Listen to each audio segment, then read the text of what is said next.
adventure will call. You will all hear our tale.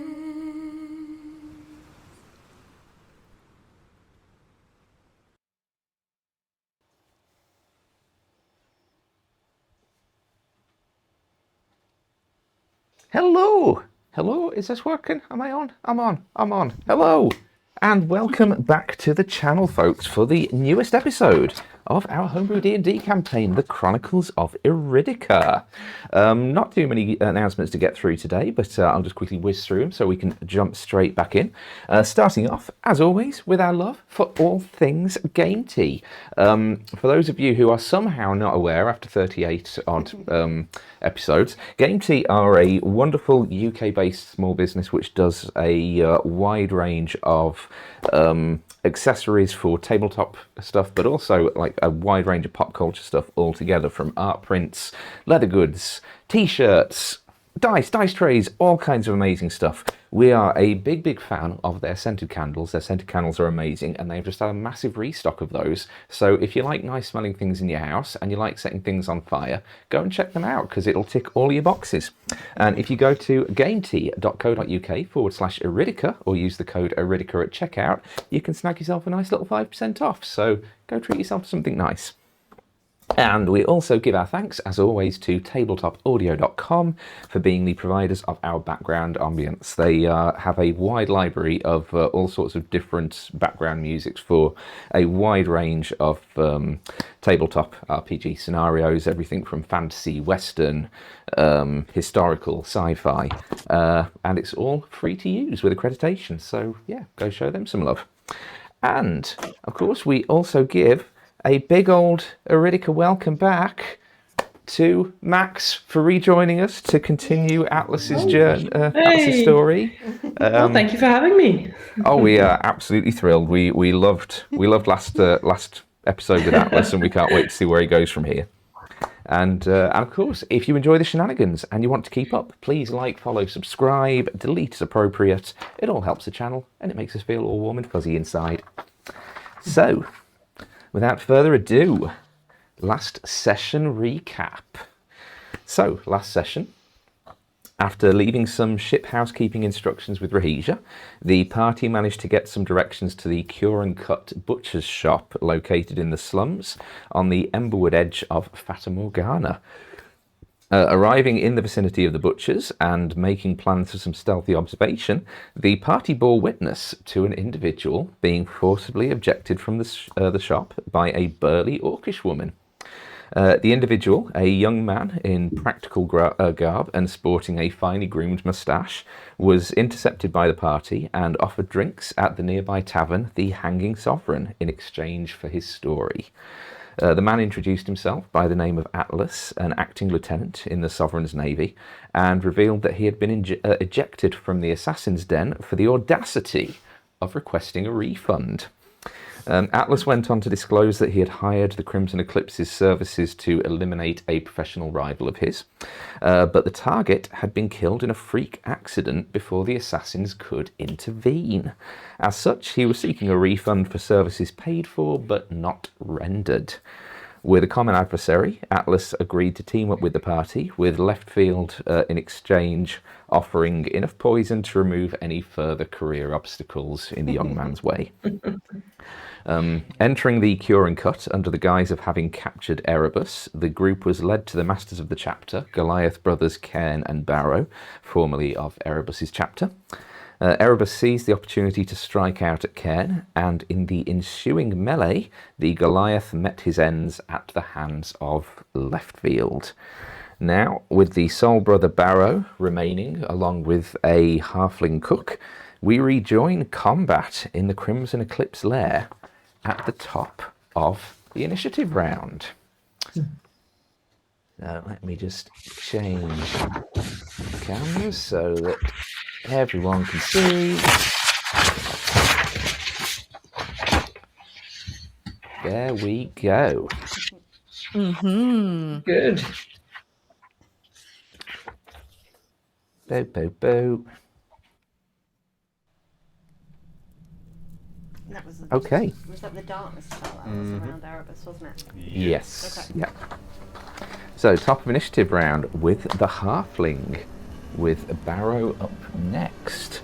So, the halfling is, with Erebus now squared up, is switching from their crossbow to their short sword, and they are going to make an attack on Erebus with disadvantage because they can't see a thing. Ooh, so 18 and a 12 for a total of 16 to hit. 16 is my armor class. Okay, just scrapes through. And you take 5 points of piercing damage as the halfling swinging almost blindly in the magical darkness just manages to make contact. Barrow is up next, and then Erebus, it will be you. So, Barrow, having just watched his brother crisp up like a nice slice of bacon and drop to the ground, he looks at the charred corpse for a moment, and a smile kind of creeps across his corner of his lips as he goes, "Joint chapter master no longer, I think." And he is going to close on. I think he's going to go for Flynn, because Flynn's just out there in the middle of nowhere, making a big old target of himself. No. That's a 24 to hit. Oh, my boy. He'll be fine. 9. That is. He might be happy losing a brother, but That is 13 points of bludgeoning damage. And as it connects, so he brings in one of these like rock-coated fists, which just impacts Flynn in the side of the head, just with brutal force. And as he does so, you would recognise this absolutely, Sparrow, as something you've done many times, as a shockwave just emits. And I'm going to need Flynn, Sparrow, and Atlas to all make Constitution saving throws, please. Yeah. Dodged it. that's a 7 for Oh, it's a Sarah. 7. Yep, There we go. 7 for Atlas as well. Okay, that is 2 failed. Flynn actually succeeded. Oh, good. But that was almost max damage rolled. 15 points of thunder damage to Sparrow and Atlas, and 8 points to Flynn. I need to actually just quickly check how many hit points Flynn has. Lots. Hundreds. He has infinite. Flynn is secretly level 20. He's a god. He's an Orwick. He's a wolf. He's an Orwick. That means things. I don't know what it means, but it means things. But yeah, that is... Oh wait, no, that was only his first attack. Okay. He is going to step... No, sorry, no, I was thinking of his brother. He only gets the 1 attack. Yeah, Oh, no, that okay, is thank you for that that. is Barrow's turnover. Erebus, you are up. I might as well just Okay. deal Oh, with this. actually, and Flynn is pushed back. It would be 10 feet, but Into Atlas is in the Atlas. way, so he only moves back Yeah. 5 feet. Okay. Yep. He's going to bump Cool. into you, Atlas. Flynn. Oh, Flynn's fine. He's got 7 hit points left. Okay. Atlas, you will be up next after Erebus. Yeah. Yeah, I might as well just finish the cook-off, because everybody knows the cook's quite dangerous. I saw under siege. Right, so stabby with my dagger. Yep. With advantage, I believe, because Uh, I'm guessing they don't have like double Nope, sight, nope, is it? they do not have an idea, more than a passing awareness of where you are. So yeah. So 16 plus stuff. Yeah, very much hits. So, that's 5, isn't it? 2d6.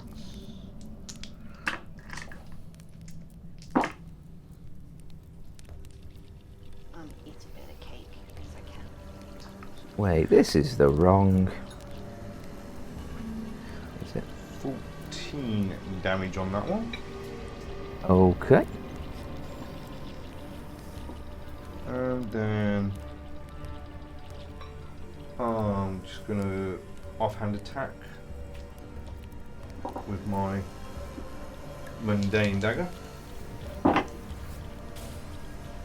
So for 22, is it 13? No, 13 plus 7. 20. Dirty 20. Sorry. So yep, that definitely Yeah. hits.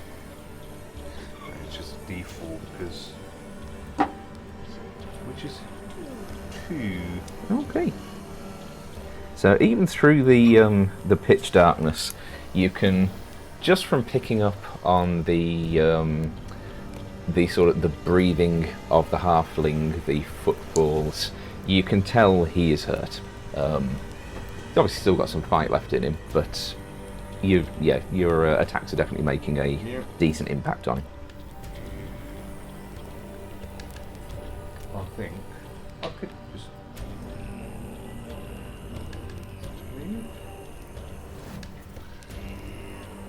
Yeah, I'm going to move.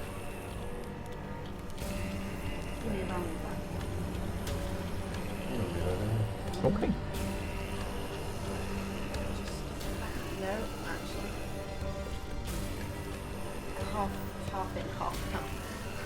I'll move it so that they're still just in. Okay, please few more on that table.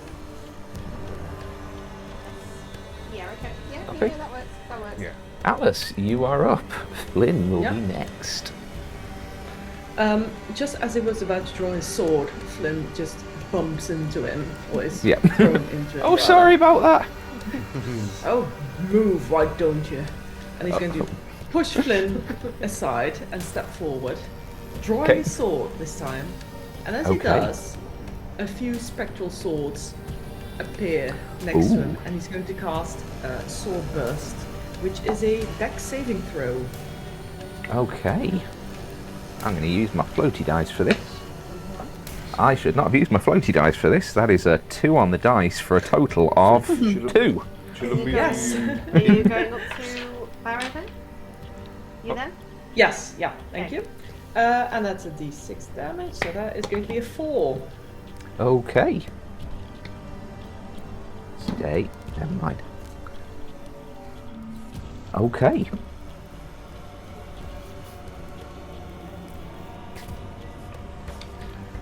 Is there anything else? Okay.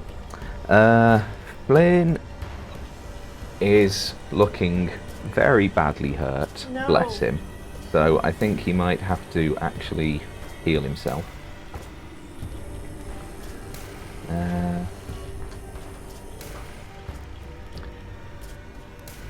Is anyone else hurt? No, Flint, heal yourself, Flint.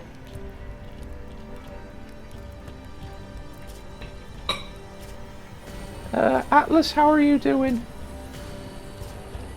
I'm fine, just stay out of the way now. Oh, So I I'm get very hurt even sorry. more. I'm sorry for my existence, sir. Oh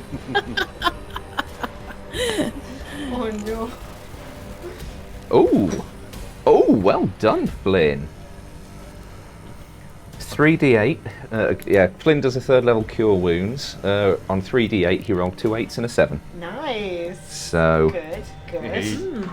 Good. and as a bonus action, Kills Alice? no. Alice is rude.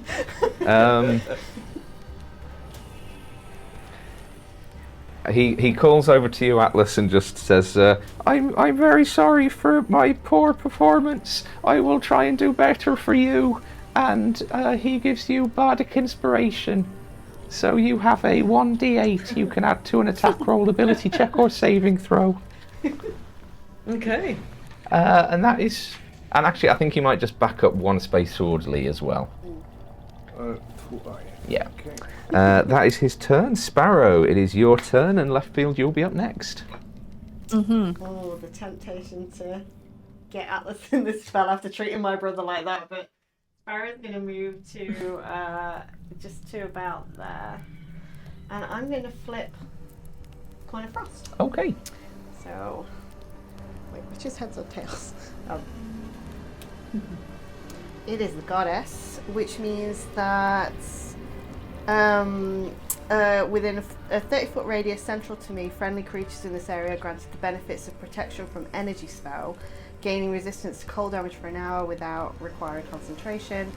Any friendly creature that starts its turn within the area regains 2d8 hit points. Nice. So anyone starting there within 30 feet of me, you all gain d8 hit points. Cool. Which I think is the same radius as the one that's currently down on Lee, isn't it? So on Erebus. So that was my bonus action. Okay. For my action, I am going to, because I did cast Flame Blade last session, I believe, because it's marked up. So yeah, I'm going to go forward with my Flame Blade and just make an attack against. Okay. So. How long does that aura last for? The An hour. Cool. Yeah, it says, without concentration, it's an hour. Okie doke. Okie dokie.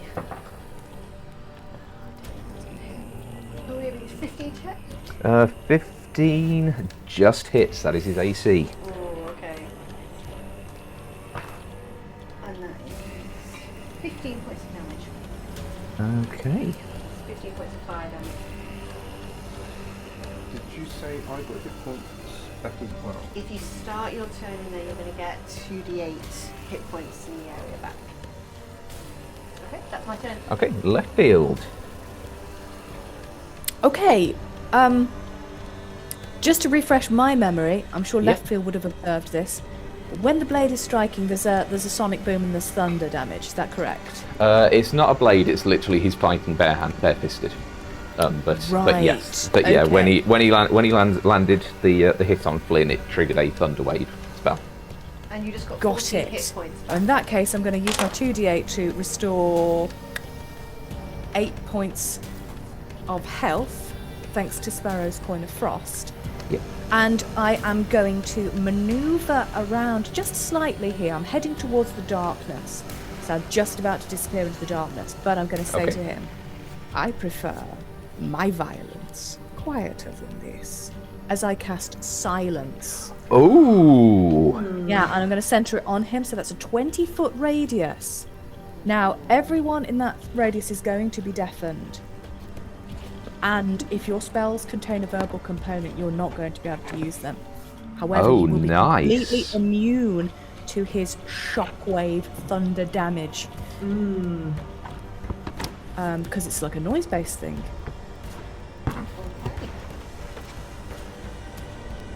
Yeah. And I am going to dart into that shadow. Just before I do, who is next in the initiative order? Next up is the Halfling, followed by Barrow, and then it will be Erebus. So Erebus is your next ally up in initiative order. In that case, I am going to use my bonus action, Master of Tactics, to do the help action for Erebus. Okay. So that is going to grant him advantage on his next attack. Let's go, Erebus. Nice. Yes. Okay. Okay. So Halfling's turn then. If that is left field's turn, yep. It is. Okay. The Halfling, now blind and deafened, is going to fire his crossbow in the rough direction of where he just heard that silent spell being cast from. So it's a crossbow attack against left field at disadvantage. He rolled a 19 and a 17, which will gives hit. a 21 to hit. It does. For 7 points of piercing damage.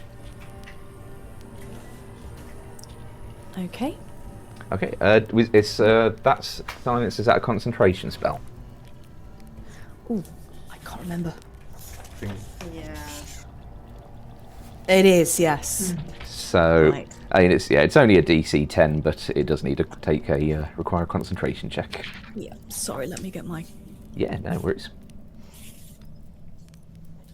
Is it a con save or a con check? Con save. That's 13. 13 is absolutely fine. The despite the crossbow bolt just sort of grazing left field shoulder, the concentration on the spell is maintained. Yeah. Okay, Barrow. Do you want me to roll because Flame Blade is concentration lighter damage as well? Oh yes, actually, Yes. Natural 20. Okay. Okay, Ken is. Oh, will he? I think he will because he is just that kind of. Asshole. Yeah. Lynn is not immune to thunder damage. He is outside the circle. So he Oh, is going to head out of the circle, move over to Flynn. It does mean that Sparrow, you get an opportunity attack against him. Yes, I do. Oh, fuck. Barrow's not that smart, is he? That was a 4, so a 9 total. Yeah, that does not hit, unfortunately. Frodo So let me down.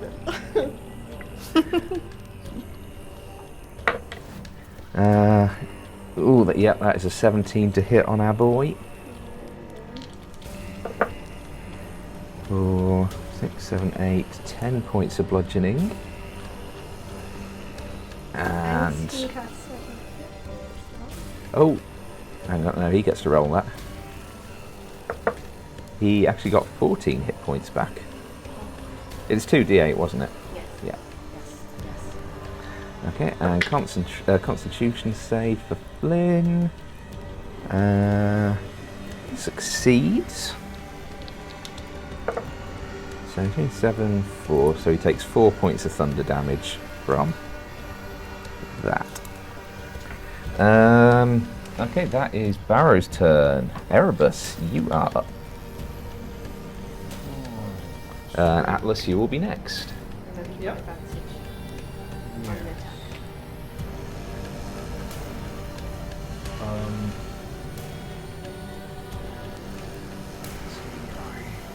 Just a little thing. Lee sounds quite quiet to me. Is anybody else getting that? Oh, it just quite might be quiet. me. I just, Mm. He I'll- talks quite quietly. I do.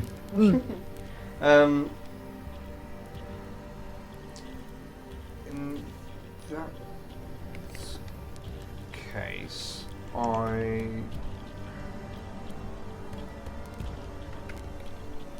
do I roughly know? I probably don't really know where Barrow is, do I? You're in darkness.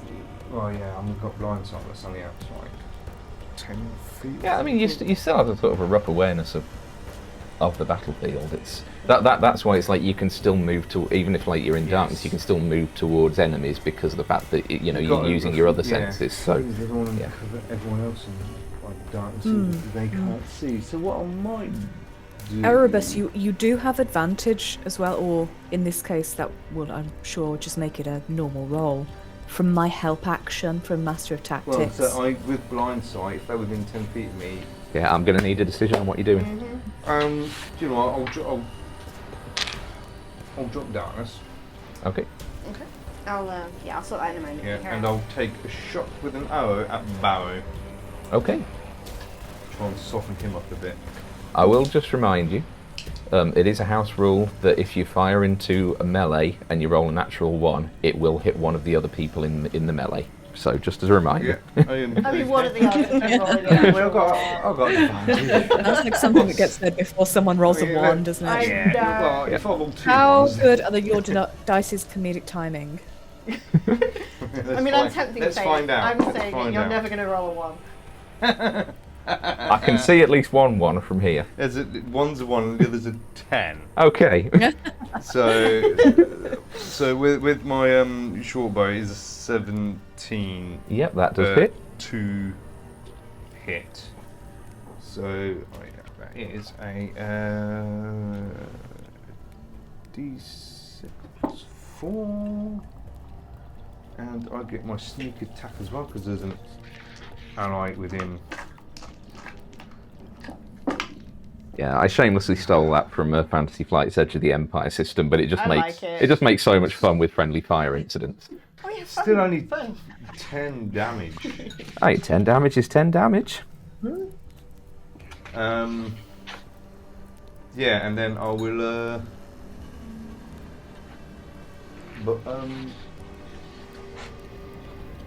Is there any shadow around? Or I could just run actually. I'm going to run over to Yeah. Don't Yep. forget to roll your d8s for health. D8. 2d8s for health. Oh, thank you. That is my turn then, by the way. Okay, Atlas, it is your turn.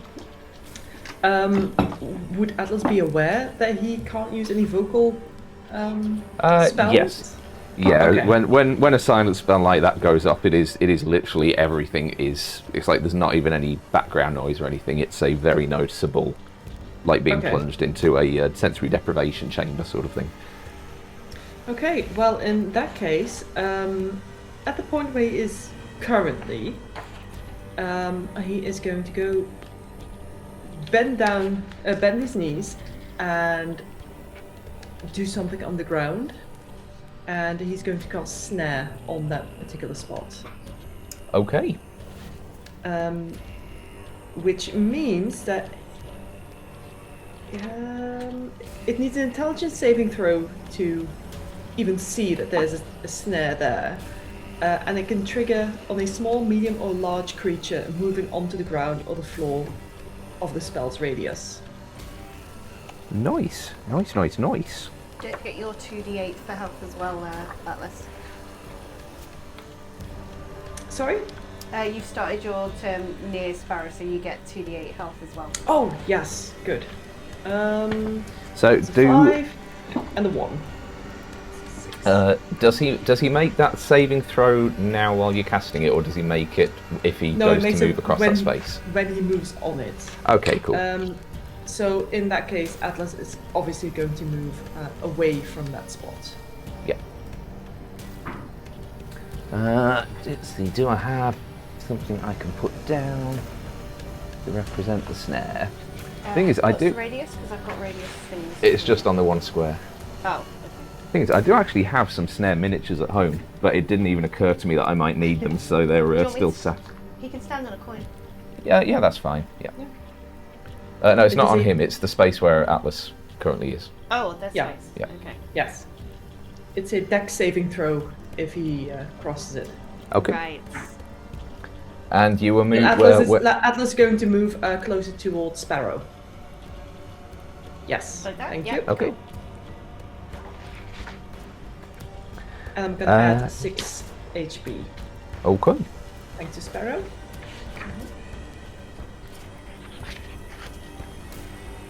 Is that Flynn's turn then? Sorry, is that the end of Atlas's turn? Yes. Sorry. Cool. Yes. So Flynn is up next.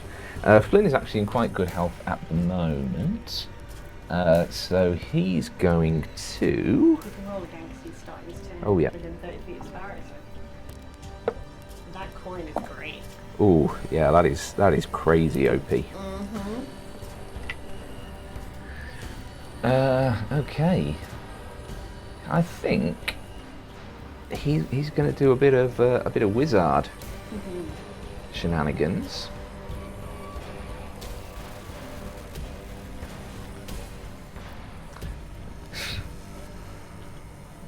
Oh, why? Oh, damn it. Atlas. I went there so that he could move and get flanking if he was going I have worked so hard to protect you all in this sphere of silence, and you have all insisted on immediately moving out of it Flynn was never even in it. fastest possible rate. Flynn is gonna go. I'm very sorry, Erebus. I'm a powerful wizard. Erebus is reckless anyway, so. And he's gonna like raise his violin and just very aggressively just pull the bow across it one time, and there's just gonna be his own boom as he casts a 4th level thunder wave. Holy shit.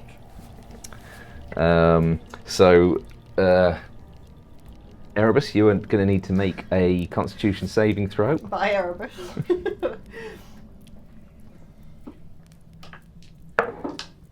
Barrow succeeds.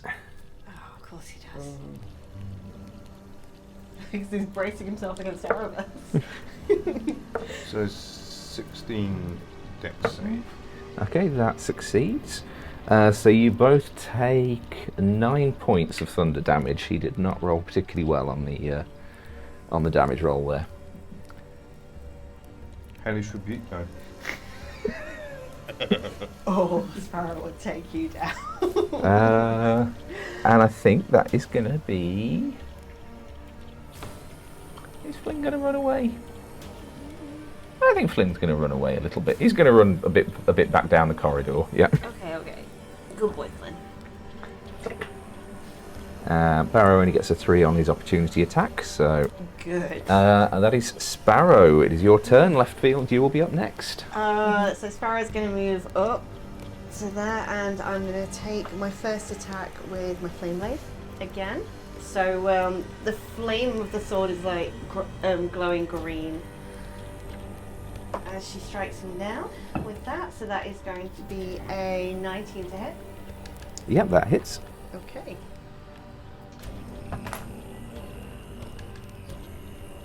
That is 10 damage from that one. And she's immediately going to come back round with her offhand sword attack. Sorry, how many points of damage was that? Sorry. 10. 10. Cool. Yeah, it was 10. And then, yeah, she's just going to lash out with her offhand sword attack. That is 23 to hit. Yeah, that hits. That hits. She's pissed.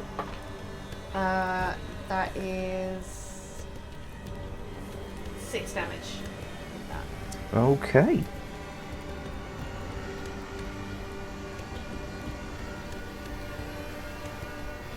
And she's in silence, so you can see her like mouthing something. It looks like some kind of insanity. There might be the word brother in there. You don't know. It's just, yeah. Cool. Okay, that is Sparrow's turn. Left field. Okay, I'm going to attempt to hit him with my dagger, so I'm going to throw that. Sorry, the halfling or Barrow? Oh, Barrow, but it will Yep. not hit. That was only a 9, and with my bonus action, then I'm going to use Master of Tactics again, and I'm going to help. Who is clustered around Barrow at the moment? Erebus and Sparrow. Erebus and Sparrow. Okay, I'm going to help Sparrow then. Okay. So Sparrow will be able to roll advantage. Thank you very much. Am I within 5 feet of the halfling chef? The halfling's 10 feet away. Okay, I'm going to use my action then to retire into the shadows. Okay, Wherever they might be. right here. Yep, so you're going to take the hide, do the hide action, yep. Is that? Sorry. No, I'm just going to Oh, no. move away. Just going to move Oh, out okay. of the fray. You're So- pretty out of it at the minute. Towards the perimeter wall on the north, I think. Like over here? Does the silence go with Other you? direction. Other No, the silence doesn't move. Okay, so over here Yeah. somewhere? Yeah, just away from that halfling, Okay. as far as my movement will allow. So that's 30 feet. I think one more space towards me. There we go. Yeah, there we go. Great, thank you. Okay, it is the halfling's turn, and they are just going to make a beeline for left field and swing with their short sword Oh no. for a 22 to hit. Oh, It will. They're small but wily. That is 5 points of piercing damage. It's not much. It's And not that much. is It's chipping away at me. I'm on 25 hit points. and that is their turn. Which brings us to Barrow, who I think he's going to turn and go for Erebus. Oh, yeah. Dirty 20 to hit.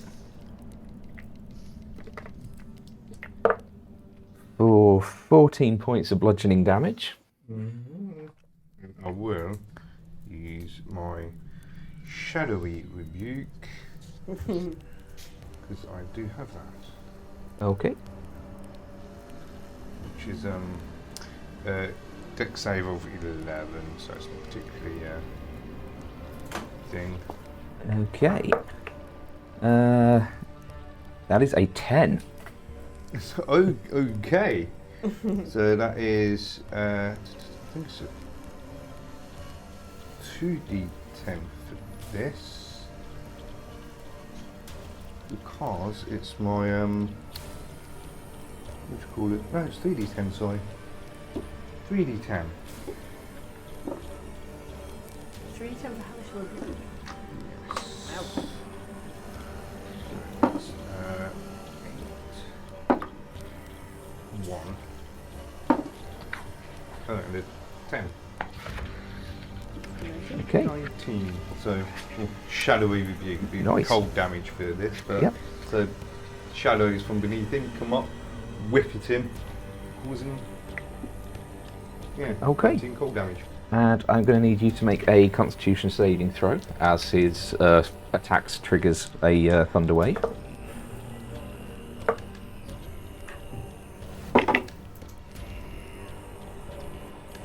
It's 18 Constitution save. That succeeds, so you take 6 points of thunder damage and are not knocked backwards. And that is his turn done. Erebus, yep, you are up. Atlas, you'll be up next. Yep. Yeah, from that he's gonna spit some blood out.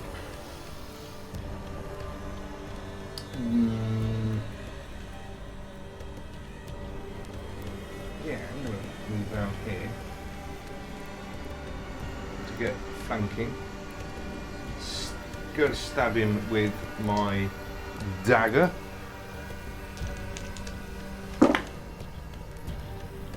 For 17 plus stuffs. Yep.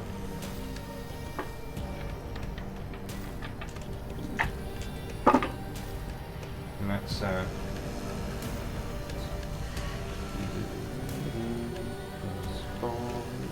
16 damage. Very nice, very nice. And bonus action disengage. And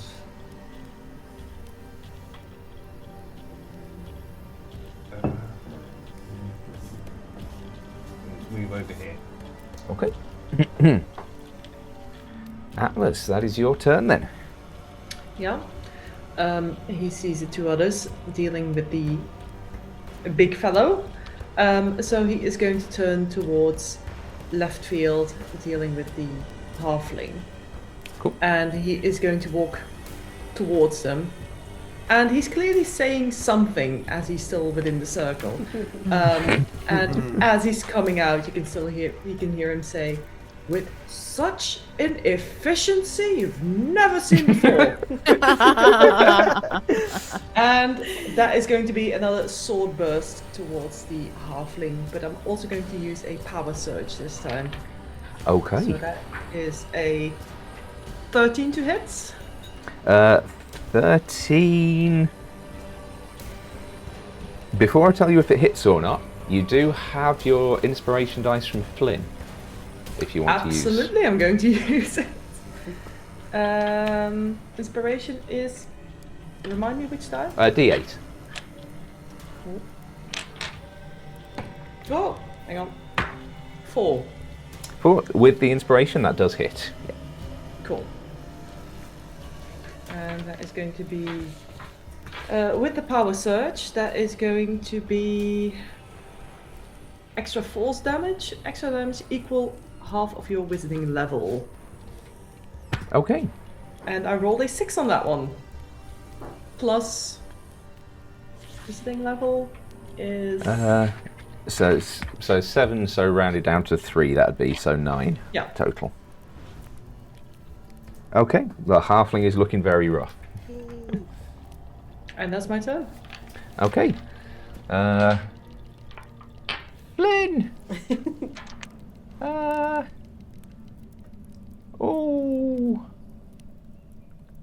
I'm gonna use. Bless you.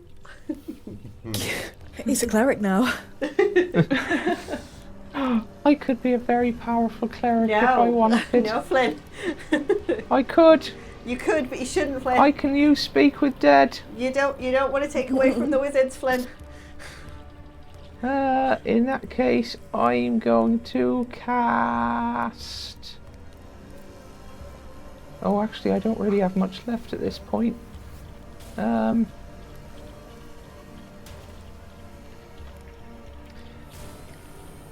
He's going to go and stand right.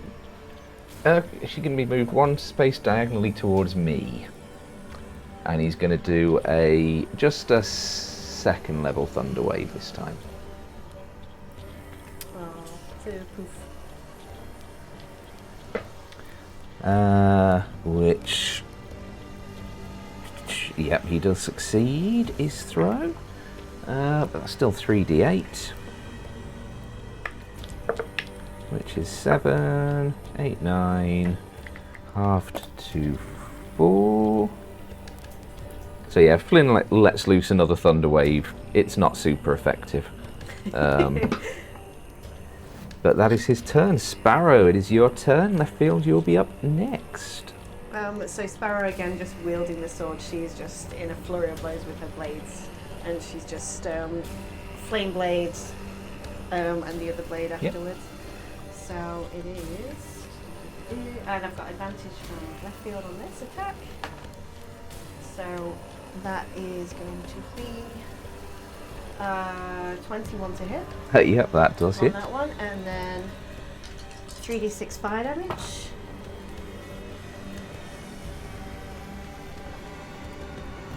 11 fire damage from the first attack. Yep. And then the other blade immediately follows that one straight round. That is a 24 to hit. Yep, that does hit. And that is 9 points of slashing damage. Okay. And that is Sparrow's turn. He is looking weak. Left field. Okay, at seeing the halfling so close to left field, can I just double check? Is Atlas within 5 feet? Atlas is 10 feet away from you. Right. Okay. Oh, you would be. But they are within 5 feet away of the halfling.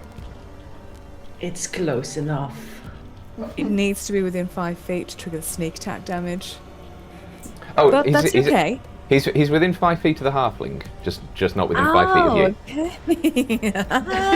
Yes. Here it goes. Right. That's a happy sound. I am going to That's the sound of present murder. my umbrella, of course, twisting it once, revealing a long, blackened steel edge as I lunge towards the halfling. That is a 23 to Oh, hit. absolutely.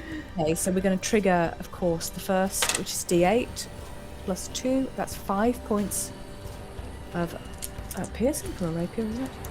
And Yep. now we've got the sneak attack damage coming up. That's 4. And I'm also going to activate my psychic blades as my bonus action, so that's another 2d6 of damage, and that is going to do 8 points. Ooh. Nice. Okay. Left field, describe the killing blow. Oh, It's 2 for 2. and I'm going to lean forward with a horrible, icy smirk and say, how very unfortunate you were halfway there. Halfling, halfway. You just hear a little voice from across the battlefield just shout, I get it! Everyone's rolls their eyes. Even As I Simon's spin the halfling round, holding them close to myself and just slip that blade across their throat. Ooh, ice cold. The man was just trying to make a stew when you came in. Just making a living. Sure. Okay, is that... Feeding orphans. Anyway. Technically, yes. Oh no, are we the bad guys? This is the closest thing Fata Morgana has to an orphanage. Oh. It's close to home, that one does. Anyway. Is that your turn, left field? It is. That's the end of my turn. Oh, Okay. actually, I'm going to move up closer Yep. to Barrow. Okay. Just a little bit closer, though. Yep. Yeah. I'm going to move back into the sphere of silence. Yep. Thank you. Yeah. Okay. Well, it would have been the halfling's turn next, but the halfling is gone, so it is Barrow next, who is looking the most hurt. Spans on 29 hit Right. points. Barrow at this point knows the end is nigh, so he's going for maximum damage before he drops, basically. It was smart I have to stay 25 hit points. I'm looking rough. I'm So he's in a target-rich environment, is what we're saying. Yeah, I think he's going to go for Erebus then. So it will be attack of opportunity for Sparrow. Okay. I can't see where it landed on. Sorry, 18. 18 hits.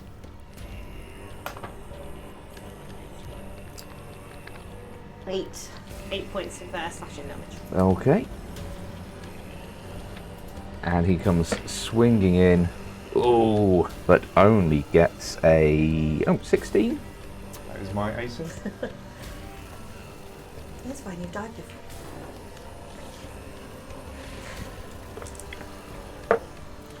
So that is 12 points of bludgeoning damage. And he is going to do another thunder wave. So that'll be another con save. Well, I'm down. Oh! Oh shit. In that case, So, as as he hits me, I'm gonna before we go down, I'm gonna pull him close and be like, before too long, I'll see you and your brothers in hell. And I'll just cough blood on him. Okay, in that case, as the thunder wave releases, then you fail one death saving throw. Yep. Oh shit. And that is his turn done. Erebus, it is your turn, so I'm going to need you to make a death save. Oh, no. So you're not within 30 feet of Sparrow. Okay. It'll be fine as long as it's not a natural one. Shush! We don't say things like that aloud. That's happened to me before. Yeah. No. Is it an actual? That's 19. Okay, so that's a success. Okay. Hold us in was it- suspense, why don't Shoot, you? wasn't what? Shelly Ray? wasn't in that 20. Okay. Yeah. Jump back up. You're like, Just fine. get back up and just shank him in the ribs as he's looming over you. That would have been awesome. That would have been so cinematic, Oh. I'm not going to lie. Atlas, it is your turn. Yeah. As Leftfield passes him into the circle of silence, if she would have looked back, she might have seen Atlas mouthing something, which obviously she couldn't hear. Oh, they couldn't hear. It could have been well done, but they'll never know. And he is going to move closer towards Erebus, because he is going to try and cast Gust of Wind to try and blow him towards that snare. Oh, so we want to be on this side of him. All right, okay. Yes. Okay. So is that a con save? Let me just double check. Gust of wind, gust of wind. Strength save. Strength save.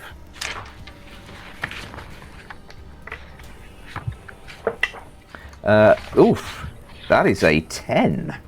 Oh, He has a +7, but I only rolled a 3 on the dice. good.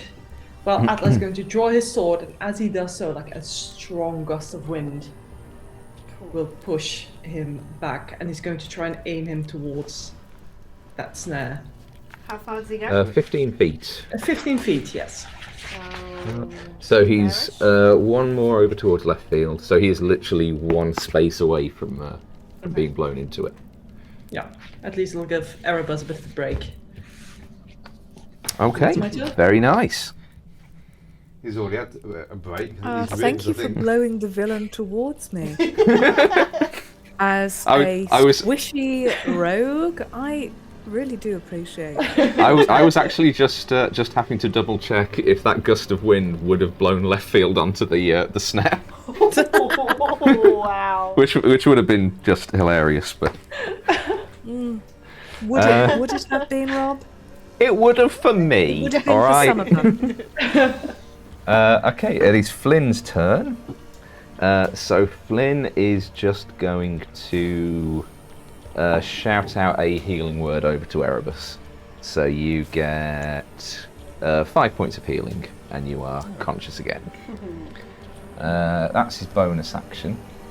I think he's going to try and play hero. He's going to run up behind Barrow and try and stab him with his little fairy rapier. Okay, that's a 19 to hit. Look at him go. Yeah, that's my brother. For 8 points of piercing damage. Nice. Okay, Flynn has teed him up. Who's going to finish him off? Sparrow, it's your turn. All right. Oh, sorry, opposite left field, so we would have got advantage. Oh, there we go. Cool. Yeah. So yeah, Sparrow's gonna come up and she's going to slash him across the back with her flame blade. Oh. No, she's not. That's an 8 to hit. Okay. Okay, and offhand attack. Oh my. Okay, that is also an 8 to hit. Okay, both miss. Yep, she does not manage it at all. That is it. That's my turn. Left field. Are you going to make it 3 for 3? I think Yeah, it's you mine. got it. It's gonna be a Might as well hat finish trick. I it have off. given everyone. I just want to state for the record, I have given everyone every opportunity here to kill And we these appreciate enemies. You have left me with no recourse whatsoever, other than to kill them myself. I'm not it like to entirely be comfortable competent? with this fact. yeah, well, the rest of us aren't. What's it That's like a to be 19 to competent? hit. Yep, that hits. As Sparrow is slashing away here, is it feasible, in terms of the rule of cool, for left field to push him back onto Sparrow's waiting blade? I'd say as long as you roll enough damage to finish him off, I am completely happy with that. Very well. So it's going to be the D8 from the umbrella. That's going to be 9. And because my ally was within 5 feet, that is going to be sneak attack. That's 5, 6, 7 points. Okay. 16 points total. Left field, describe the killing blow Yeah. again, please. Amazing. What did you do before left field joined this group? We I- died, Rob. We died I a lot. see this Yeah. great brute tottering in front of me after I've cleaved up the rapier, and there's just enough time to hilt that rapier back into the umbrella and raise it before a shower of blood emanates from the man's now gaping throat as he falls backwards onto Sparrow's waiting blade. Which, fittingly for left field, is on fire. Yep. So he does get burned by the killing blow. Which we've got to maintain. Yep. You know. It's becoming a calling card. Nice. And with that, the chamber beneath the Cure and Cut Butcher's shop falls silent. Sparrow's gonna lower the body to the floor, and then can I relieve it of its head? You Very may. neatly. Thank you. And then I'm going to go over to the brother and the halfling and do the same thing. Okay, the other brother's a bit of a kind of charred mess. Could But, he talk? Maybe? No? probably. Okay. Probably. Bag of holding, bag of holding, bag of holding. There we go. Okay. Sparrow's collecting heads. I'm collecting heads. Erebus, you alive? Yeah, I'm just still laying there. I'm just like, Azanis gave you a healing potion. You don't want to use it. We've still got work to do. I completely forgot about that. Yes, Oh come my on. God. If you're alive, you can get up. And Atlas is going to grab Erebus' arm and help him back up on his feet. There you go. Oh, on. thanks. Yeah, I think I. Yeah, it's been a long time since I've had a beating like that. And Atlas is going to, like, hold him up by his coat, and then as soon as he realizes that Erebus is properly standing, he's going to let go of him, just brush up the front of him, and say, well, don't think too much. Leave that to the professionals. And Atlas is going to. I would. I would say I would, but there doesn't seem to be any here. And as Atlas hears it, and he's walking back towards the others. He had quite a blow to the head, I suppose. He'll be fine though. I'm going to shake out the blood droplets from my umbrella. You know, I really should consider invoicing for this sort of work. We can't hear you in the cone of silence, so surprised. I'm sorry. Ah,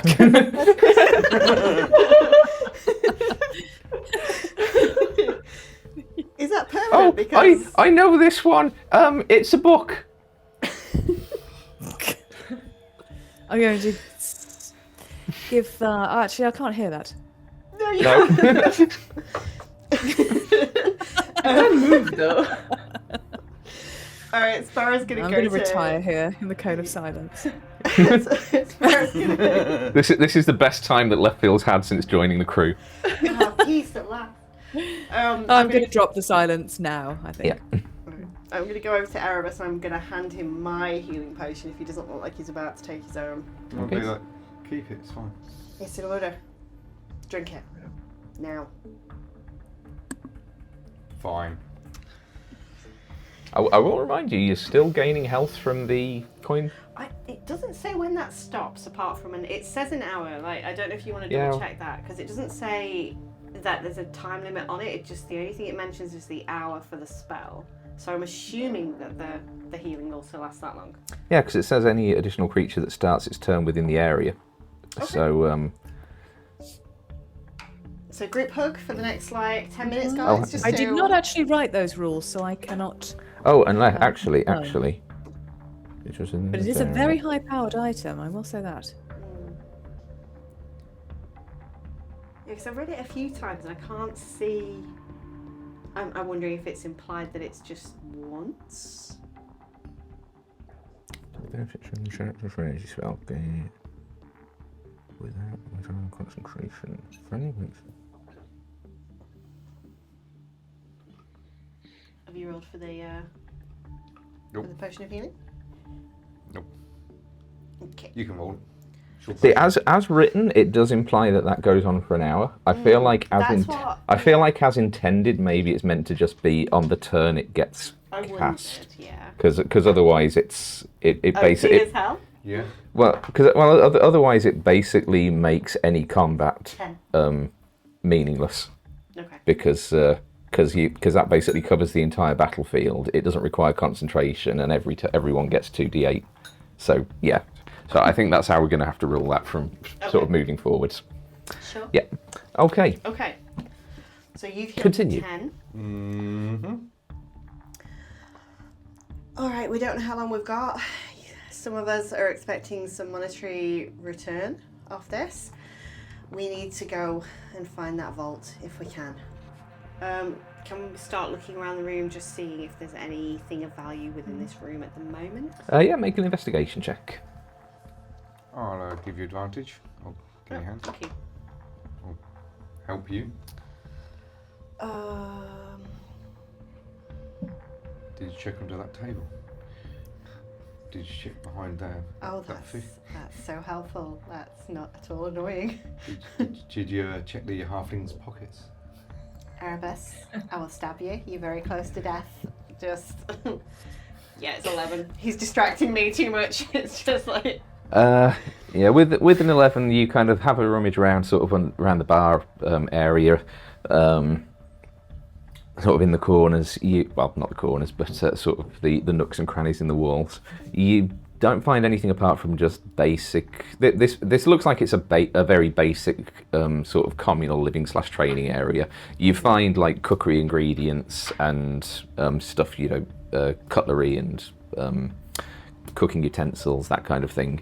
And there's a rack of weapons on the wall, kind of across from a couple of training dummies. Everything in there just seems to be absolute sort of bog standard knives, short swords, everything a little bit rusted, a little bit pitted. Not the sort of thing which would get taken out into the field, more just basics so that you're not wasting good weapons on teaching urchins to fight, basically.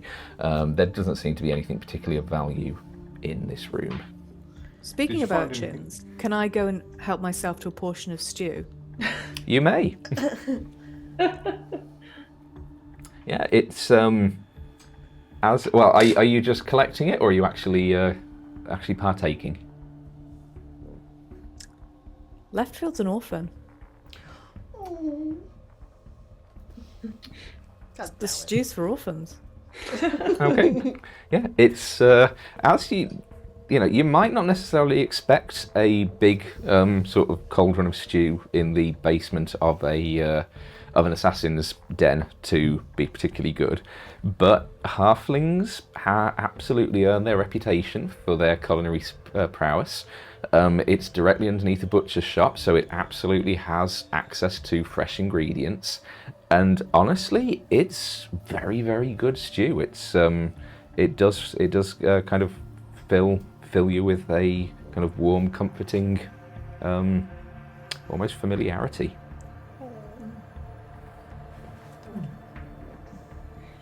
My compliments to the chef. I think that was the chef. It's alright, you can tell him later to his head. It'll be fine. Come on, we need to go find this vault before these kids turn up. I don't think they'll take kindly to us killing their new parents, I guess. And I'm gonna go to presumably the curtained off area. There is what Atlas described, isn't it? Yeah, so I think Atlas did tell us that it was something behind the curtain. Yes, I believe that's the way to go. And he's going to gesture towards the curtained off area. Yeah. Erebus, would you mind giving it the once over? Traps and the like. You know what they're likely to have in these sort of places, do you not? Not necessarily. Each chapter is different. I mean, I could go and have a look. Well, as my security officer, I absolutely encourage that. Fine, I'm just gonna walk in there. Walk in! Okay. Yeah, you. You tell a rogue to search for traps so he doesn't even bloody bother. It depends on the sort of rogue, not all these. Yeah, you pull back the curtain. As you're pulling it aside, you just hear a click, click, click as the curtain rings on the top sort of slide along the pole. And behind there is a tunnel. It's more like the chamber that you're in at the moment, as opposed to the tunnel that you passed through to get to the large open chamber. The previous tunnel you'd been through was actually very clearly sort of bricked up, made of actual like stonework. It's just a passageway sort of hollowed into the bedrock. It continues on a short distance. You see on the right hand side, just a few feet ahead of you, there is an open, for want of a better word, doorway, which seems to lead into a side chamber, and the corridor, tunnel itself, leads onward and curves slightly out of sight ahead of you. Relay all that information. It's like, yeah, just want to just. And it's carry on. safe? Appears to be. I'll check for traps. Yeah, make an investigation check.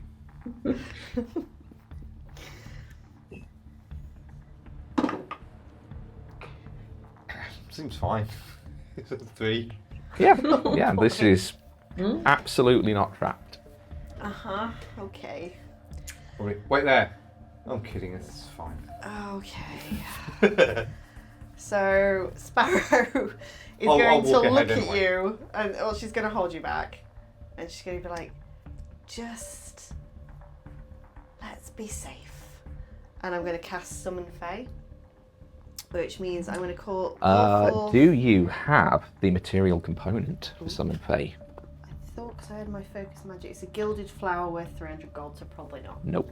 Nope. No, Okay, your then focus do doesn't that. cover material components with a gold cost component. Oh, okay. In that case... I have been very adamant about learning your spells from the start, Yeah. so... Okay, nope, then. I do not do that. So, yep, this is fine. Keep going. Oh, what seems to be taking so long? Just making sure none of us burst into flames, get heads chopped off, you know, dart with poison, all the usual fun stuff, you know, Assassin's Den and all that. Let it out, Bless let you. it out. Yeah, bless you. No,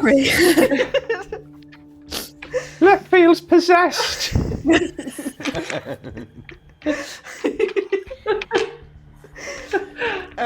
Yeah, okay, Sparrow's going to go ahead with Erebus then if everyone's following along. And what do you say there was a door that was open? To one side? Well, it's not so much a door as just another chamber on the right-hand side. I'm going to just have a quick look in there. Okay, yeah, you approach that sort of side chamber. It appears to be a sort of makeshift office. Inside there's a desk. It's not a particularly well-made desk. It's more like something that's been kind of cobbled together out of scrap wood. There are kind of a few bits of paperwork sort of scattered across the top of it. There's a kind of cot in the corner for sleeping. Yeah, it seems to be that this is where the chapter masters presumably took care of their admin work. Can I empty everything I can find in that desk into the bag of holding to go through on the ship at our leisure later on? You can do. Okay, and I'd like to go have a look, sort of look around for any either hidden compartments or at least take a very close look at the cot to see if there's anything hidden under the mattress or anything like that. Yeah, make an investigation check.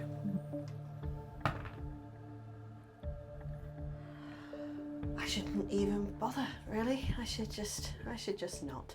That is a 9. Yeah, nothing that stands out. Okay, so yeah, I just empty everything I can see on that desk, paperwork-wise, goes straight into the bag of holding to review in the cabin later, and I'll step out of the room. Okay. Yes, Carry on I've down. been in there before. It didn't appear to be anything of value in there. It seems And like the throats Atlas is going to look towards the far end of the tunnel. And I will carry on walking down that way. Okay, yeah, you continue on. The tunnel does eventually reach a large, sort of double door sized, solid, cold steel door. In the centre of it. It looks like it should be a set of double doors. There is no noticeable seam down the middle, no divide. Where you would imagine sort of the centre of the two doors are, there is the sigil of the Crimson Eclipse engraved into the metal there. Just before the door, on the left-hand side, set into the stone of the wall, there is a heavy black iron, what would appear to be a safe, set into the wall.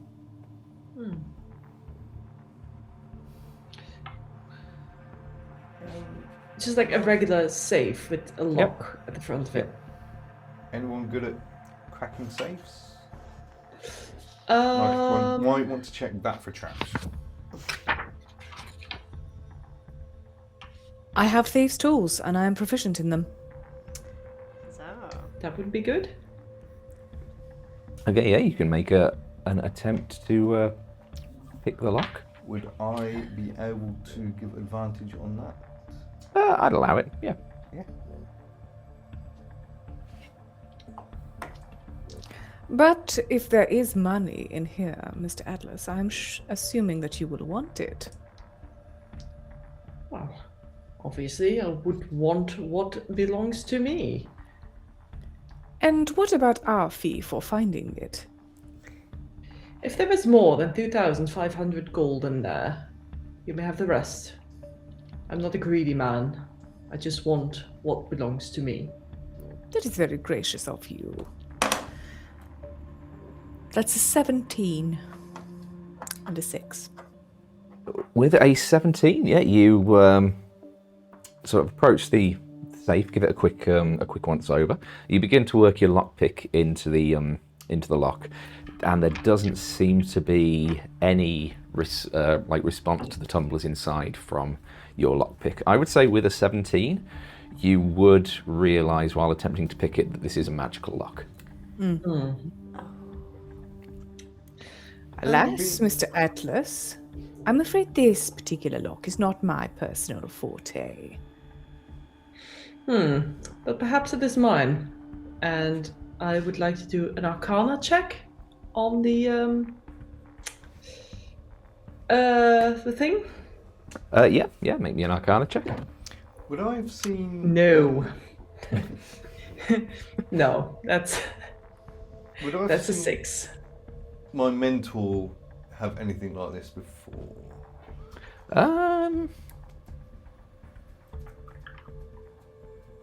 Make a history check. Okay. Yeah, it's a 5. If you did, I don't remember it. Yeah, it doesn't ring a bell. Bloody doors. Seems pretty safe. Okay. So I'm assuming it's just a safe in the wall itself. So the wall is stone, this is metal. Yeah. Okay. If you do what I think you're going to do, that might destroy everything inside. What did you think I was going to do, Erebus? Well, I don't know if you can, but I know Agent Leftfield did earlier, heat metal. I cannot. That is Leftfield's forte, not mine. I wouldn't presume to step on their toes with this. However,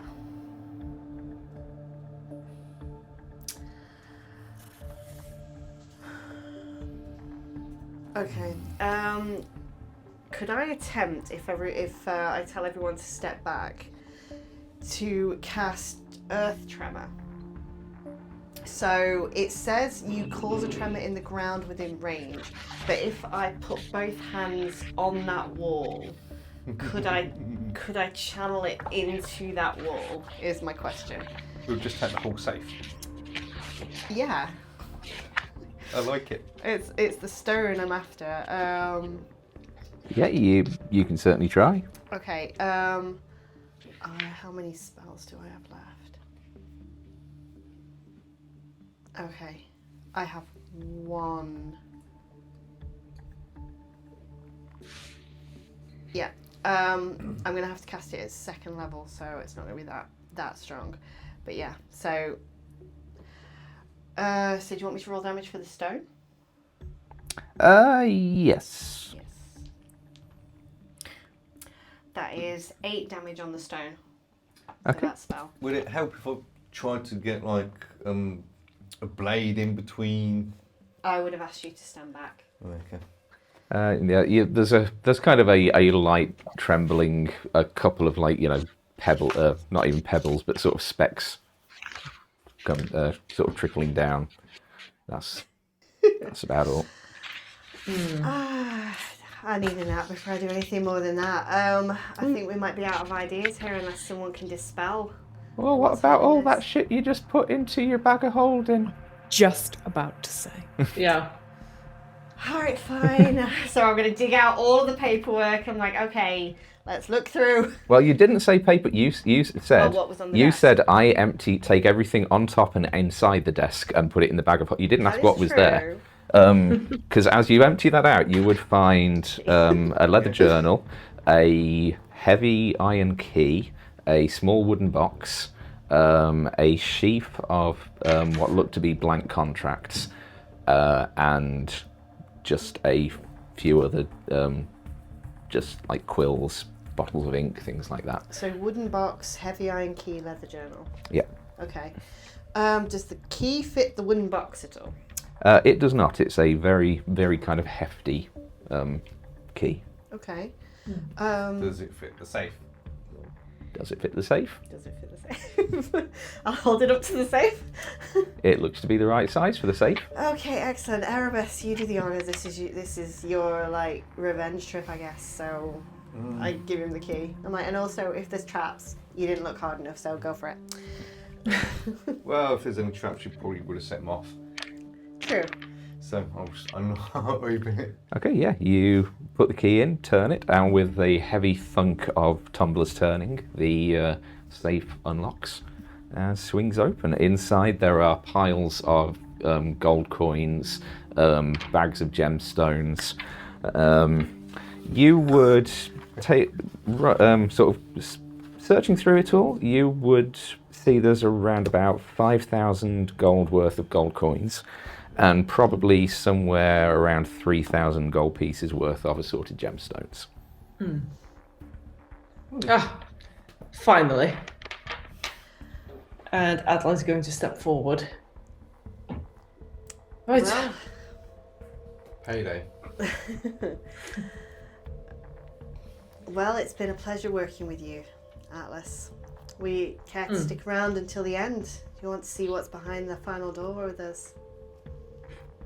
Atlas is going to cast like a sideways glance towards you, Sparrow. A pleasure, was it? Was it not for you? I thought we were well together. Well, I suppose.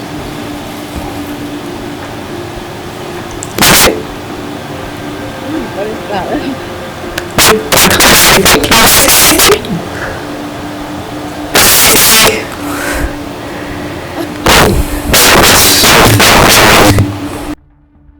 Has that gone now? What? No. What is that? I can't hear anything on the stream. Can you?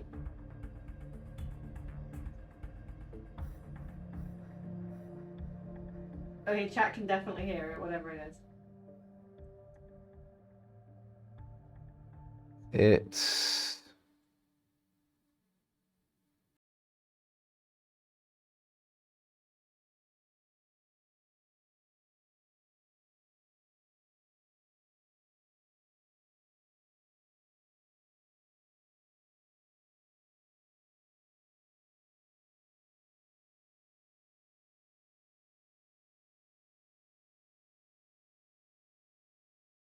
You were saying it was a pleasure working. Sorry, guys. Do you want us to take them off and put them back and then try putting them back on again? yeah. Okay, hold on, bear with us a second, guys. Okay. I'm not sure what's going on. Alright, I'm gonna do this. Ooh. Good dice I'm gonna here. leave it for a Nice. second. Yeah. Oh, I love the striped one. That's so good. Mm-hmm. I'm just gonna leave it for a few seconds and then I'm gonna put them back on. Okay. Good dice. They always behave. But they always want to get away. I always drop these ones. One's on the floor now. I just noticed. Oh no. Okay. Did that fix it? Are we fixed? Are we all right now? Are we okay, chat? Is everything Yeah. good? Yeah, it only lasted for a couple of seconds, really. That's really weird. Okay. Yeah, I don't know what happened. It looked Sarah and Lee's mic for some reason just seemed to Get possessed. have a bit of a short out. Great. Okay. Well, Simon says it's good, so. Cool. Okay. We'll keep an eye on that. So I asked if it was was it not pleasant? Oh yeah. Well, I suppose it was efficient. And well, I have my money now, and he is going to start reaching into the safe. However, I suppose if we could find the original contract, You would like to tear I it suppose down? it could stay a little bit longer. All right then. And Atlas is going to count 2,500 gold pieces. Okay. What an honest Okay. man you are, Mr. Atlas. You really might make a fine captain one day. Apart from, of course, the provision of murder for those that you dislike.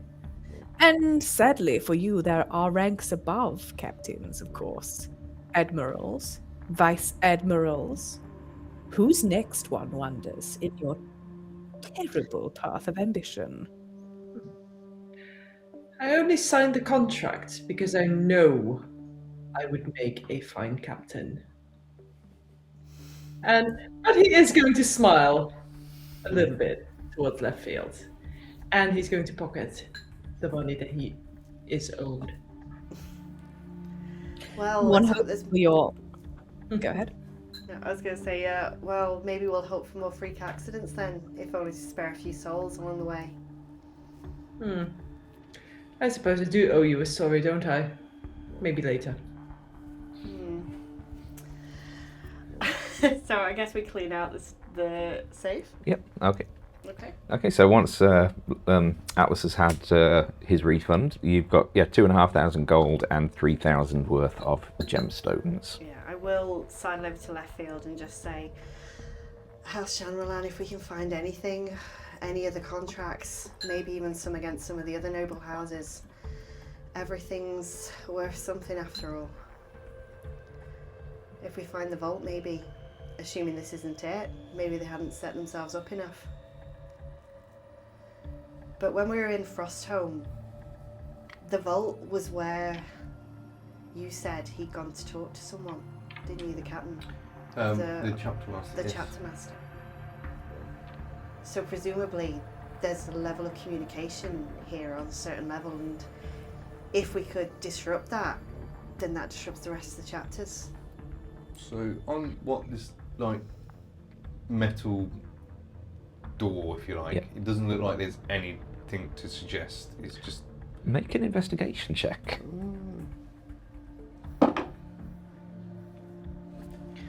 see nothing. 3. I'm gonna get. I might get some more dice. There's a thing going on at Game 2 now. So.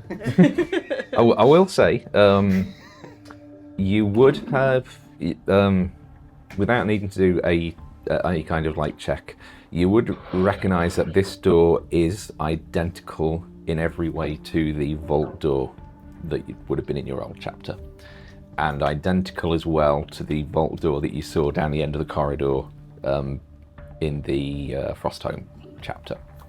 That's not to say you know how to get into them, but there does seem to be a consistency between the vault doors in the different chapters. I say. Could I have a closer look to You see may if there's have. anything Yep. unusual about this door, anything that suggests a method of opening? Yeah, make an investigation check. Yeah, I would say. I have a +9 to Oh, investigation. wait! Before you tell me what you've rolled, Flynn will give you his last remaining bardic inspiration. That's very, very kind of you. Just rolled a natural 20. Oh, okay. Well, I had to say it So before I it's knew a what you total of rolled. So 29. Nice. Nice. And I'm going to add the bardic inspiration as well. well, you might as well. I mean, that lasts for 10 minutes, so you might as well keep that for. Yeah, okay, I won't. Albus I just would wanted to say- get my first ever roll in the 30s. Oh, in that case, go nuts. Yeah. Nice. That's fine. You do notice over the where the Crimson Eclipse sigil is engraved into the metalwork.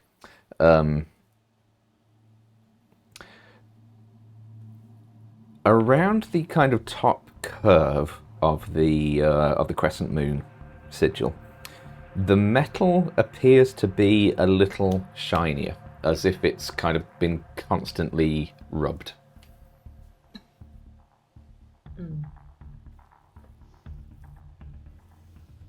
Right, Well, every I'm going chapter to house- attempt to touch it then, emulating the pattern of the strokes of the rubbing in that eclipse shape. That would be my first action, although I don't think it would do anything.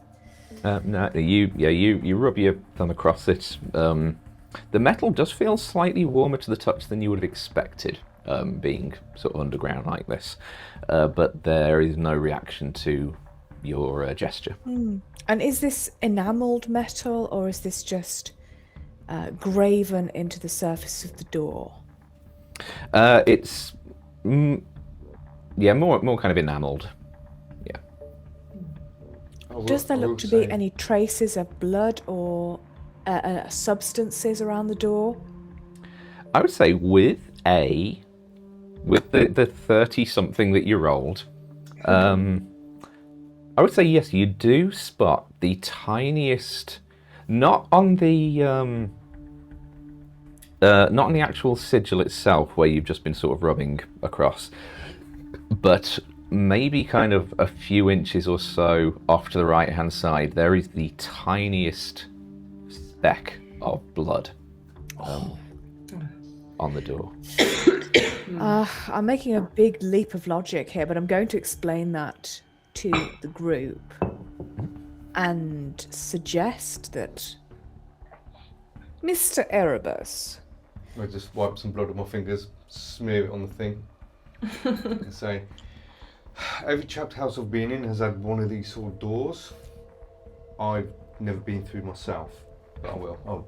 Yeah. You open up your palm, get a little bit of blood on your fingers, you rub it across the sigil, and the sigil glows for a moment, and it seems to absorb the blood into it.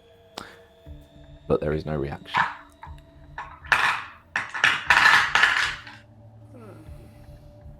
Perhaps it is the wrong blood, Mr. Erebus.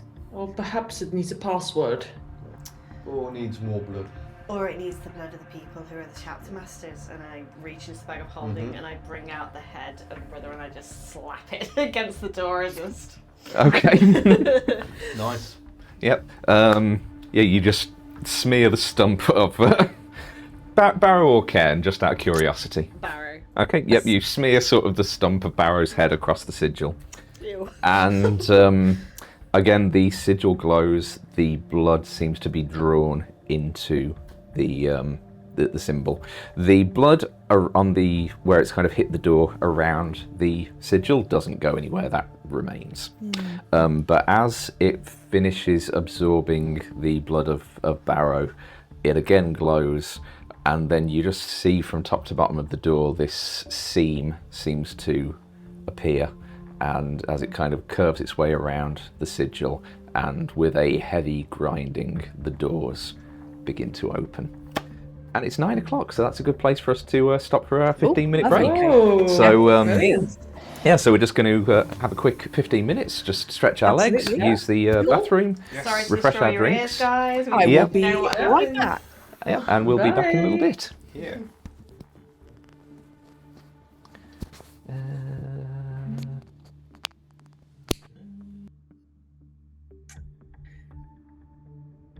Are we off stream?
Oh no.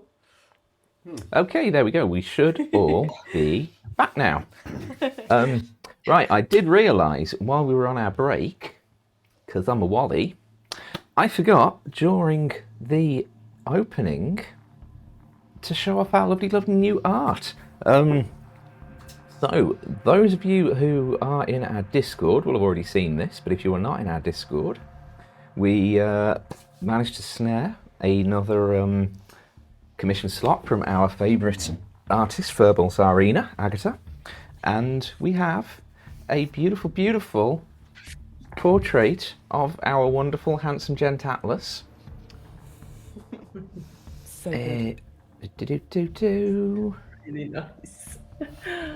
There we go. I'll change it so you guys can look as well. That is so good. I mean, look at that, It's that so fine, good. fine gentleman's moustache. I know. Very distinguished. Extremely distinguished. Very professional. Yeah, she did an absolutely amazing job. Professional is bringing, exactly the right word. Yes. But yeah, she did an amazing job bringing him to life, and we are so pleased to have him added to the roster.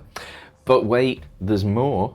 This one was not teased on our Discord, but we did show it on our Instagram. So if you don't follow us on Instagram, we also have. I love this one so much. Here we go. Here we go. This is skipping forward in time just a little. This is Rohija and Azani's during their first dance at the upcoming charity gala. So, for the love of everything, we need to keep them alive until then. Yes, we do. But yeah, she does. She tends to do a promotion on the run up to Valentine's Day where she adds in a second character free of charge, so that you can have basically your D&D romance portrayed beautifully. And yeah, I've been waiting since like middle of last year to get Azani's and Rohija, and there they are. We love them. They are glorious. Rohija. Yeah. Rosanis. Rosanis. Yeah, we love it. And additionally, not art-wise, but I'd completely forgot to say during the start, so I'm going to zoom in on myself again. We do have a new T-shirt in our Fourth Wall store to commemorate our favourite fine, upstanding gentleman TM, and I'm wearing one today. Absolutely not. That is our Atlas T-shirt with the ward off absolutely any fine halfling. moustache. Has to be the moustache. Yeah. It will So guarantee to ward off any halfling trying to offer you security. guaranteed to secure any refund that you're entitled to. Surely the moustache must give like a charisma bonus. Do you know what you I feel like it should. It should. Oh, he Absolutely could should. use a charisma bonus. Absolutely. So, Couldn't we all? so with those two announcements that I forgot to add to my notes for the start of the stream out of the way, also go and show Agatha some love. She's amazing. She is. But don't show too much love because we want her commission slots for ourselves. Also true. Right, so before we stopped for a break, we had finished off the halfling and the other Goliath barrow down beneath the Cure and Cut butcher's shop. We ransacked the office, finding amongst the items there a key to the safe where you managed to secure the refund for Atlas. You figured out that the door to the vault needed to be unlocked with the blood of a chapter master, and using the blood from Barrow, you have opened up the otherwise seamless doors. And as they open up, can't remember if I have a separate thing for the vault. No, I don't. That's fine. They open up into a wide brick walled room. So unlike the corridor, this is again, it's very much kind of intentionally built. It's very kind of neat, very uniform in shape. The walls are lined with shelves which just seem to be full of scrolls. There are just scrolls adorning all of these shelves scattered around. On the floor of the vault, about 20 feet across, there is a large runic circle that is engraved on the into the stonework on the ground. In the middle of the circle, a figure stands. It turns to face you as the doors open, and its eyes lock on you with a dead, emotionless stare as it takes a couple of steps closer to you and stops and turns to regard each of you one by one. Honk! That's the white feathered form Are you of a kidding me? goose. Stares at you all. You better be joking. Honk! The, What? on one head or earth? two? One head. What is this? I don't have speak with animals today. Can I okay. Honk! It's my worst fears. That's it, Erebus. This thing is showing my worst fears. This thing is going. What? I cannot talk to it today, Erebus. What is this? Can I We use don't have my time for this. primeval awareness? Sorry? My primeval awareness. What does that do? As an action, you can expend one ranger spell slot, 1 minute per level of spell slot, to sense whether any aberrations, celestials, dragons, elementals, fae, fiends, or undead are present within 1 mile of you, or within 6 miles if you are in Yeah. your favourite terrain. So, That's it. Bloody goose. Honk! Oh. so I'll put my hands onto the floor where there's shadow, dip my fingers in, and then have that primeval awareness. Yep. Into You my do not consciousness. detect any aberrant, celestial, anything like that. No, fae, fiend, nothing. Is it a sacrifice? Possibly, I cannot circle? say. It doesn't seem like I any mean, fae you fiends. get sort of faint tinglings from Flynn, but nothing else. I didn't think Honk. I needed to talk to anything today. I don't have that spell. Atlas is going to turn to you, Sparrow. Talk to a goose? You're mad. Shoo! Come on! Come on then! Make an Atlas. Make an animal handling check. Make an animal handling check. 1 I second. believe I dropped that spell. No, that's a 3. The goose just kind of stares at you for a moment. Honk! Well, it doesn't seem I hate you. I'm going to edge closer to want the to be reasoned circle. with. And as I'm doing so, I'm going to perhaps take a match from somewhere in my inventory or something similar, a small piece of tinder, which would be in the tinder box, something like that. And I'm going to light that small piece of tinder. In fact, I do have a tinder box. Great. Okay, and I'm approaching the circle. I'm going to extinguish that flame.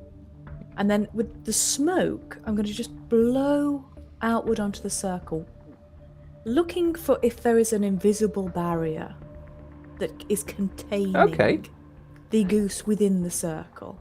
You know, Nice. see if the Yeah. smoke's shaped by something. It meets resistance. Yeah. First of all, if you don't have it already, take a point of inspiration. Fantastic, thank you. But no, the smoke seems to drift through unobstructed. And Okay, do I'm going to follow it with a gloved hand then. any of us recognise any of these runic symbols? Make a Arcana check. But yeah, following it left field, there doesn't seem to be any. Yeah, there's no kind of obstruction. You don't feel anything Four. in the way. It just seems to be a sigil engraved on the ground. Sorry, what was that, I think Atlas? this one was supposed to end up in the stew earlier.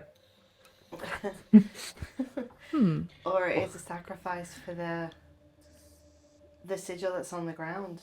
If there is something demonic to all of this, blood to open the door, blood to summon, makes sense that maybe it's blood to activate the sigil. In that case, we shouldn't. Of course you shouldn't. And he's going to gesture towards left field, who is approaching the goose, I suppose. Mm-hmm. Well, nothing appears to be happening, is there? Let's not dilly-dally. Let's have a look around then. And And one of the nearest things with the scrolls. Yep. Yeah. Yeah. Yep. Are you doing the same, Atlas? yes, Okay. Yeah. Yeah, You I'm- both. I also want to have a look around, please. Okay. Yeah. You. So, are you left field? Are you looking at the scrolls as well, or are you just having a general investigate of the room?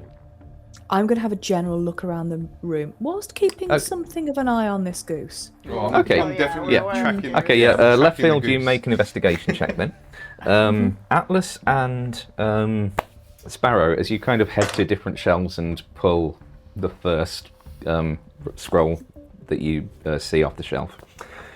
They all seem to be rolled up and sealed with a stamp with the Crimson Eclipse sigil on them. does there appear to be any reason behind how they're stacked, like alphabetically or? Will you break the seal and I do. start opening them? Yeah. Yeah, okay. Yeah. Yeah, so the two of you, you crack the seals open, you unroll them, and the ones that you've grabbed off the shelf, the parchment appears to be completely blank. Ah. Blood, maybe. So what did you roll, left field? Oh, a 10. Look, searching around with the 10, the room is kind of very sparsely furnished. There's no kind of furniture in here. There's no like desks, chairs, anything. It is just the circle on the ground, the goose, and shelves of scrolls. Nobody touch these with blood on your hands. Not your own blood, not anyone else's blood. Let's stop throwing blood at things until we're sure what we're doing. So it's generally a good life life rule. I do walk forward, and can I attempt to grab the goose? Sure, make a unarmed, a strength check. The goose is going to attempt it with a natural 20. Oh my! Well, I rolled a 3, so that would be. Yeah, that's 5 total. Okay, yeah, you reach out for the goose, but it just kind of steps back and just kind of snaps at you. Motherfucker, the one day I didn't have that fucking spell. Huh. Can someone grab the fucking goose for me, please? Do I have to? Yes, grab the fucking goose. Why don't you just offer it some food? I don't have any food on me, Flynn. Do you have any food on you, Flynn? No, usually. Feel free. Yeah, Flynn just kind of reaches into his side pouch and just pulls out some rations and just throws a little bit on the ground, and the goose just steps over and starts. Okay, someone grab the goose. Has the goose left the Oh, circle no. at any point? It has not yet. No. I'm gonna try and grab the goose. Yeah, make a make a strength check. I'm gonna use my other dice. Strength check is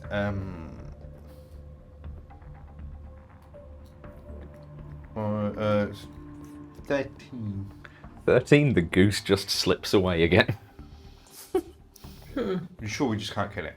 Just starts pacing around the perimeter of this sigil. I'll be honest. Can I my plan approach was to Flynn? eventually kill it. And I'm going to... Hello. Flynn. a great and powerful wizard. Oh, I am. Yep. Give me an hour. Would you mind, Mr. Flynn, placing your rations in such a way that our goose friend must commit to leaving the circle if it wishes to eat more? Okay. And he starts laying out a literal trail of breadcrumbs out of the circle, and the goose starts pecking away at them, and as it gets to the edge of the circle, it just stops and doesn't go any further. There is something I can do, but I will need an hour. What are you going to do, Erebus? Don't be vague. I have a blade, and if I tune to it, I might be able to communicate with this. Motherfucker, I'd forgotten about that. Why would you be able to communicate? You can't talk to animals, Erebus. If I attune to this this dagger I got from Bethesda,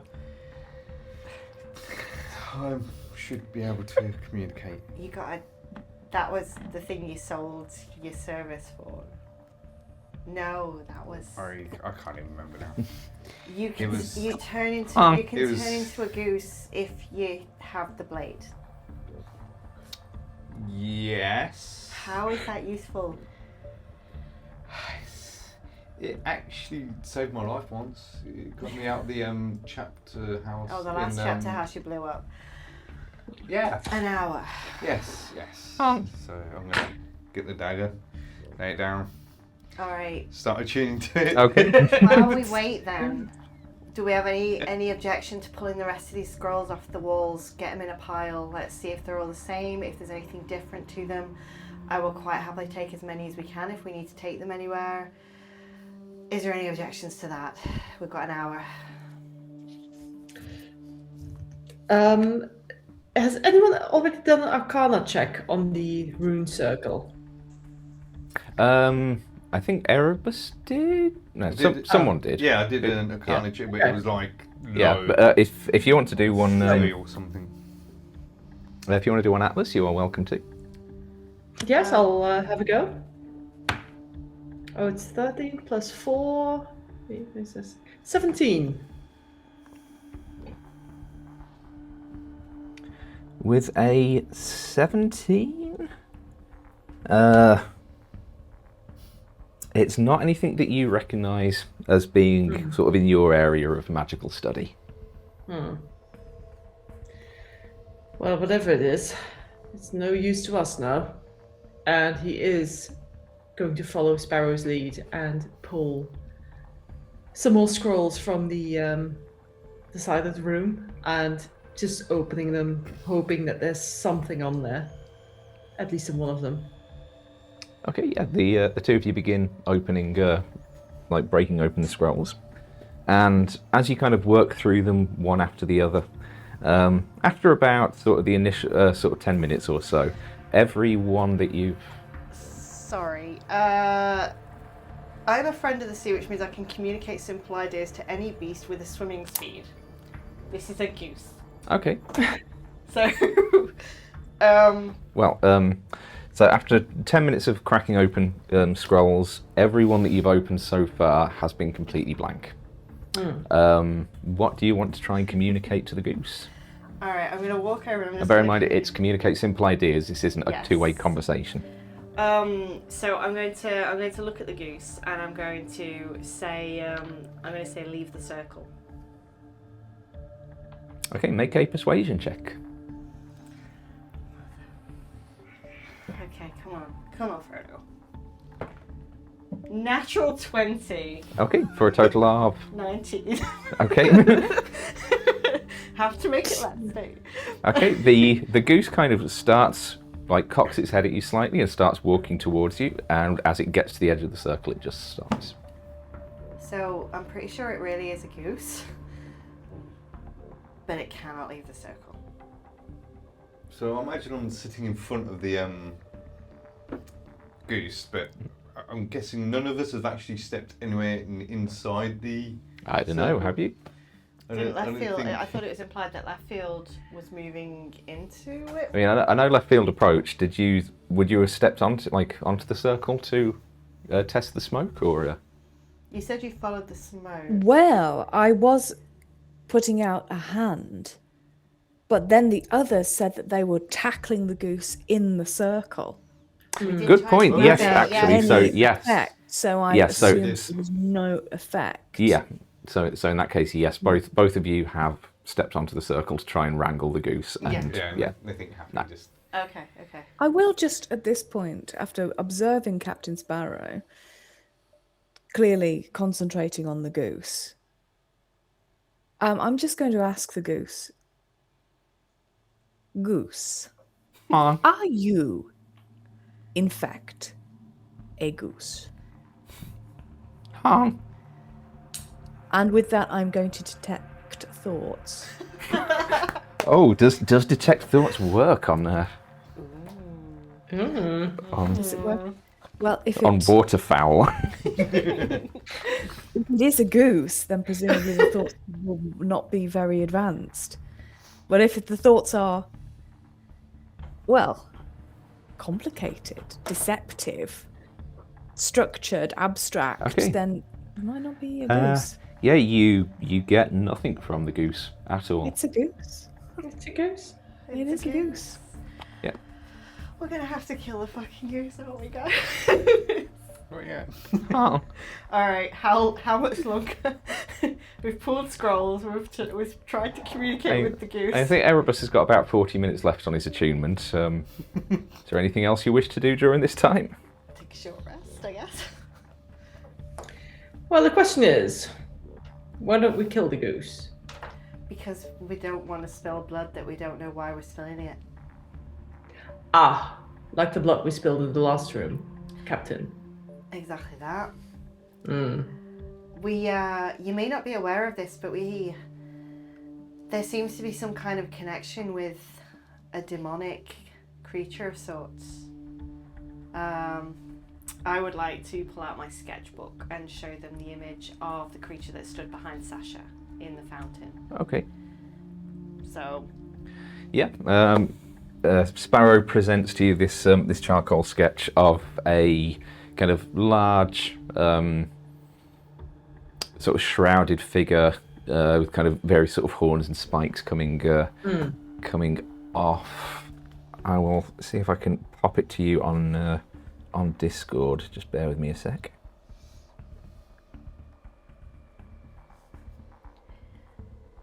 if we kill this goose and spill the blood, we have to be prepared that that is what will summon this creature. If we are going to do that, we need to know that we want to do that, but also what we might say and do if this creature is summoned. Captain, what gives you the idea that this is anything but waterfowl? Because so far there has been nothing. I suspect this is just a goose, but I also suspect that this is an intentional sacrifice to summon the demon. Or could be a greater power trolling us. Or it could be the thing that has taunted my dreams and destroyed my ship and... Huh? We are currently in a den of murderers, of assassins. Nothing good will be summoned by a sacrifice here. Especially not something that is subject to being murdered itself. We should consider carefully. Flynn's just sat down at the edge of the circle now and is just tossing food to the goose. These contracts or whatever these are, they're blank. They're not. That doesn't necessarily mean there's nothing on them. It means we cannot read them. If we summon this creature, perhaps they will no longer be blank. If we cannot read them, that doesn't mean anyone else can. And Atlas is going to start with his sword, start stabbing some of the contracts. Okay. Yeah, you pick a contract at random and just stab through it with the sword. The sword just pierces through the paper, just causing a big old tear. I'd like you to make an Arcana check, please. Yes. 14 plus 4, 18. With an 18, if these were magically imbued documents, as the one that you signed was, a simple piercing from a non-magical sword shouldn't cause any damage to them. It's like, this is just a blank piece of paper. Can I grab one of the scrolls and just tear off a piece of it Yeah. and just roll it up like a tiny little ball and throw it towards Goose? Yeah, you throw it towards the like goose. it would be a little piece of grain or something. Yeah, yeah. The goose kind of waddles over and immediately gulps it down.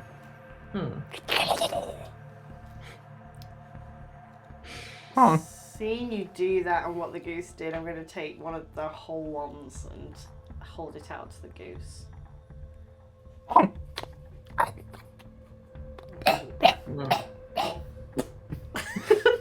So just want to drop a drop of blood on one of them, but Do you say that aloud? No, you're See, busy. that's You're me busy thinking it. attuning. You're busy yeah, that's me attuning. thinking it. Elvis is probably like, I don't know if that go through his mind, but yeah, he's still tuning to I'd the. say you've got about 20 minutes left on Erebus's attunement. Is there anything else Can I anyone just wants to take try? a long Or? rest now at this point? I think Long Sparrow's just going to rest? sit down. Short rest. Short rest. Well, you didn't start taking a short rest until half an hour into it. A short rest takes an hour, so if you do I that... thought it was half hour. No, Sorry. no. Never mind then. I'm just thinking these could be contracts that have yet to be signed. So this creature is witnessing the binding pacts that are being provided to it, or it's signing them, it's acting as a signatory.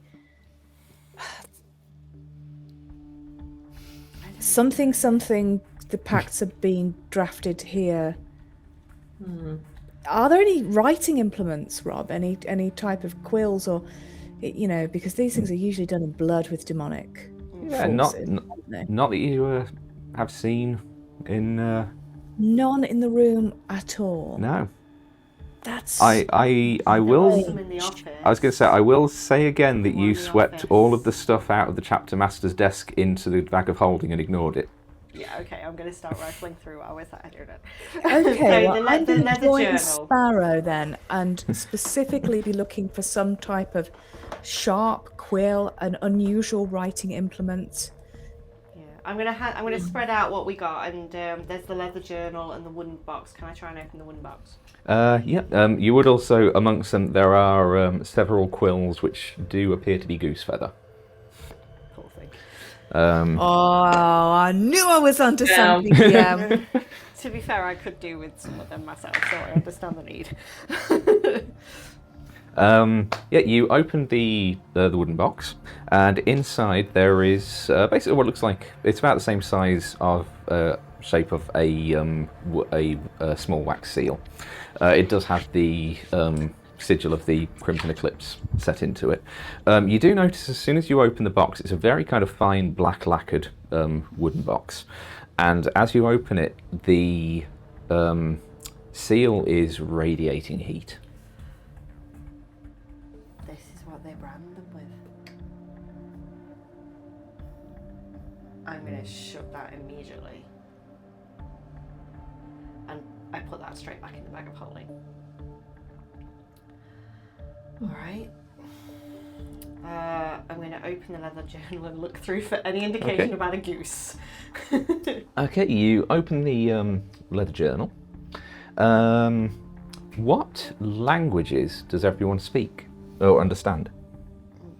Would I be in this because I'm tuning or? I know Druidic and I know Elvish. I'd say and probably not if Sylvan. you are still on the attunement process now. Elvish, Sylvan, Common. Druidic. Sylvan, Dwarven. Okay, and Atlas? Yeah, same as that feels. Common, Sylvan, and Dwarven. Okay, you do see the first thing that you see when you open up the journal. It is very densely packed. There is a lot that's been filled in it. It will take a little bit if you want to sit and sort of try and read through it. You unfortunately can't just do a Control F and find a reference to a goose. It'll be like skimming through for Yeah. things that catch my eye. But the thing that catches your eye most of the immediately is the journal appears to be written in common. On the inside of the cover, there is something written, runic, that neither you or Erebus do recognise, but that is what it would look like. Leftfield and Atlas, you would both recognise as dwarvish runes, and I'm just about to pop you both in Discord what is written there. Mm-hmm.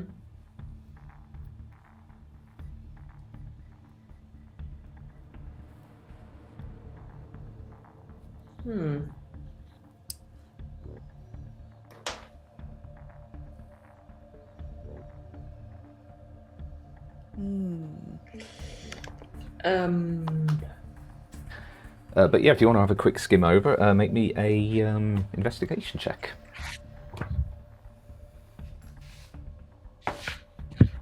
All of us, or This one's just for Sparrow, because Sparrow's the one who's actually flicking through the diary. 13. Damn, I should have used my inspiration. Never mind. 13. Okay. With a 13, you don't see any particular mentions of the goose. You come across a few things which you'd expect to see, like there are notes about like members of the City Watch that they pay off to turn a blind eye, things like that. There is you do kind of catch about 3 weeks ago mention of a naval officer coming in for a contract.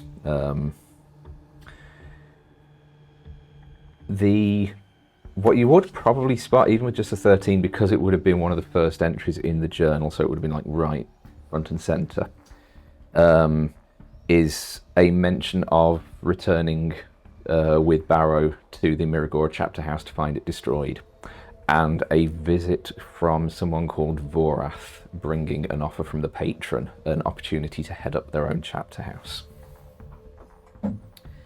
I'm going to show that to Leftfield and everybody basically, and look at Erebus and just say, Vorath, do you know anything about them? Would I have heard of a Vorath? Make a history check. Fuck that dice off from now. It's get me down. So if anyone else wants to make a history check on Vorath, then they may do. 16.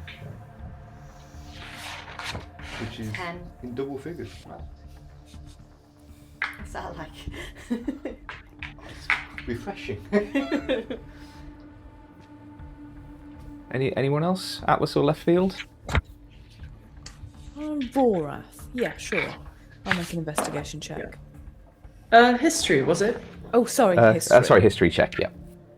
No, that's 12 for me. Only a 9 for me.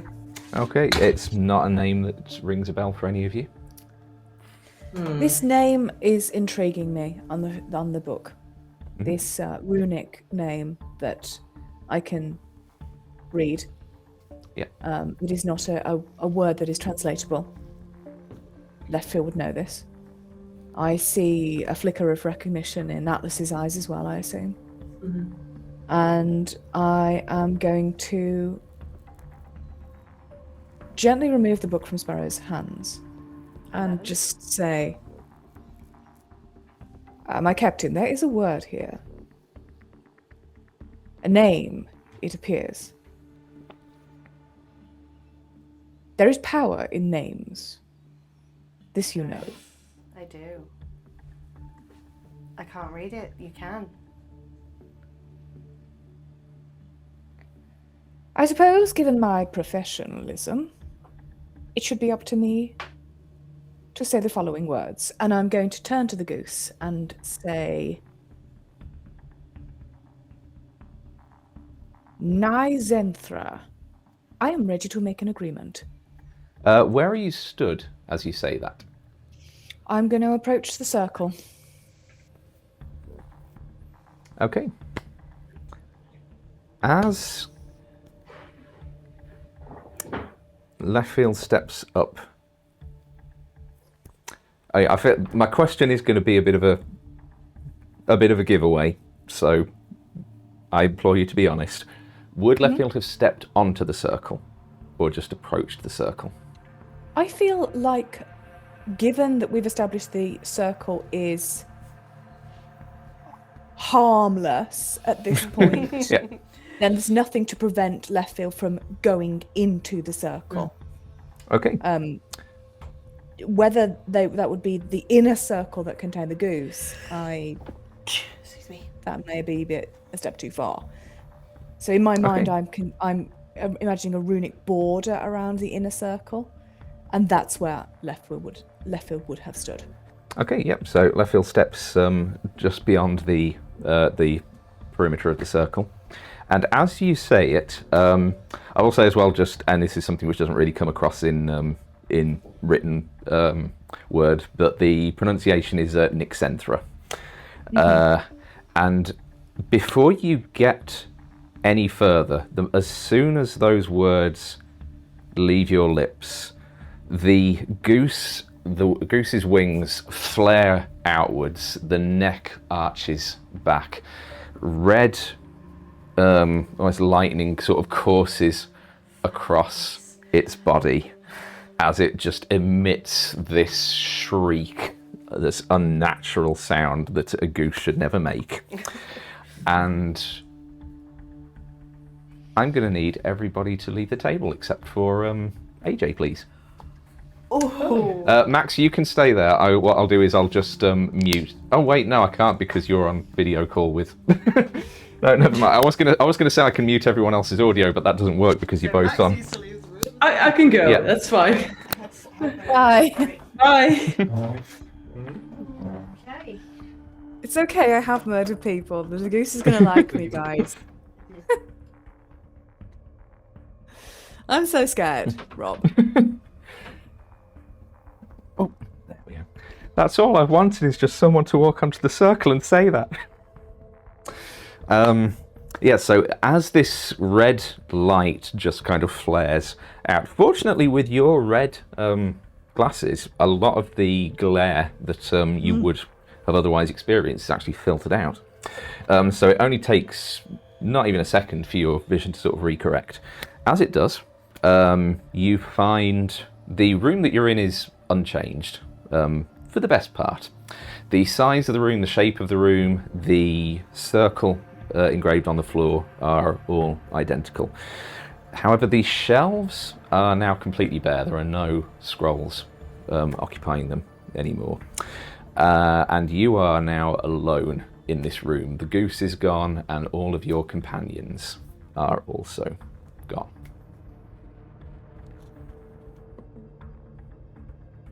Well, am I worthy of your attentions?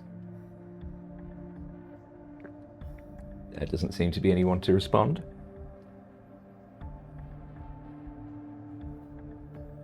Nix Zenthra. That is your name, is it not? Make a history check, please. No, a religion check, actually, please. It's a natural one. It's definitely some kind of name, but that's all that you're aware of.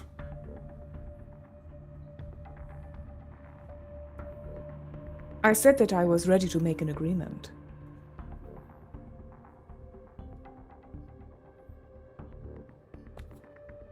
There still doesn't seem to be any response.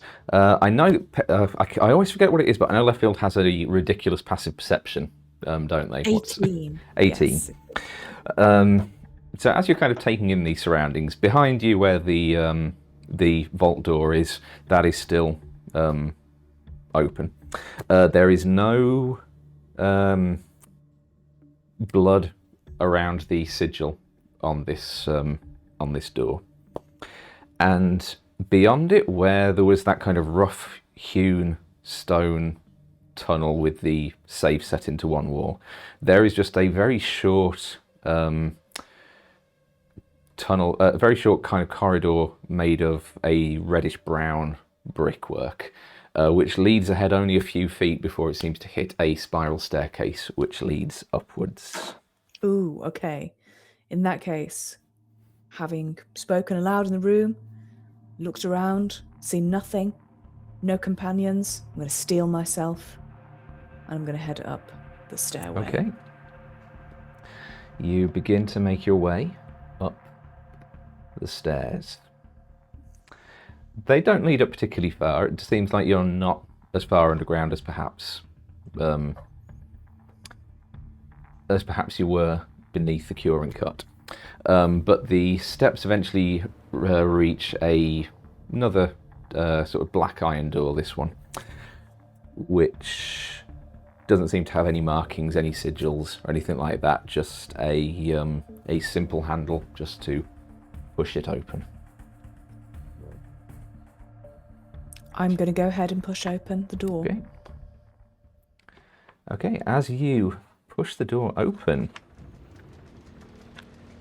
beyond, there is a wave of dust that hits you initially. Again, thanks to your glasses/goggles, it doesn't cause any irritation.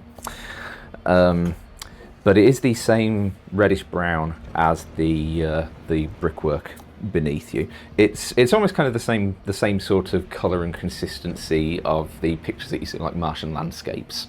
And this dust it's not exactly a sandstorm, but it's just blowing lightly around.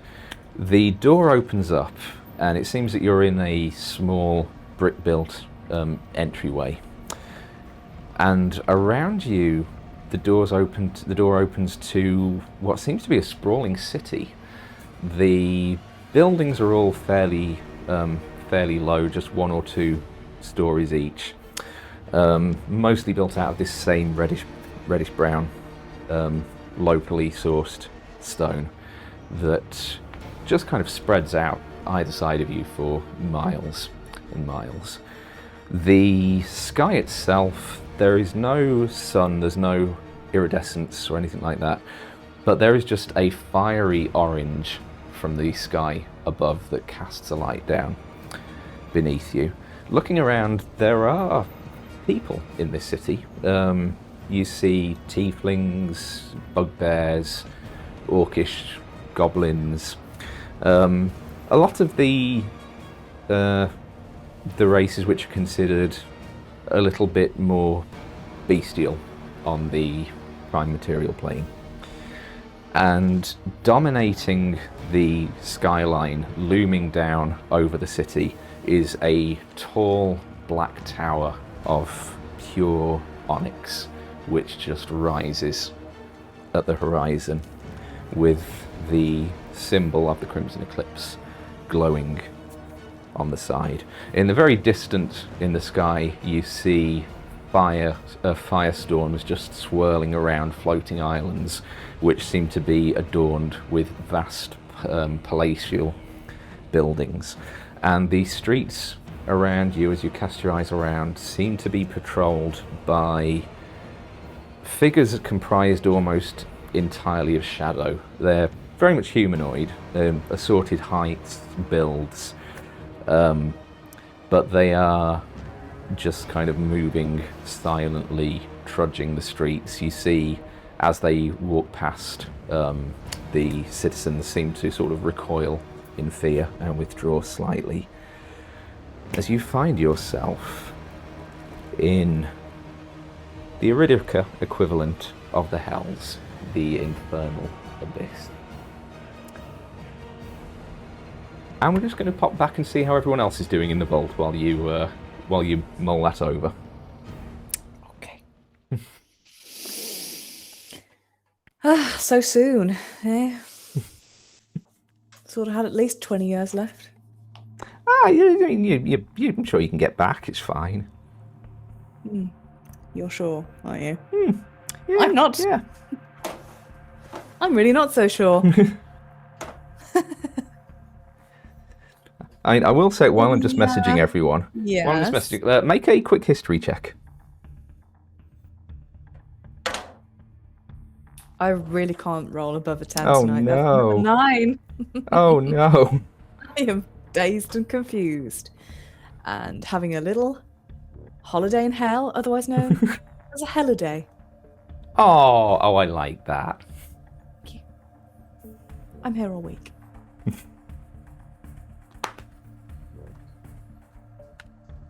There we go. Hopefully they should be. Oh, there we go. Hello. Hello. We are gathered today to remember our friend Leftfield. I have Oh no. Rip in pieces.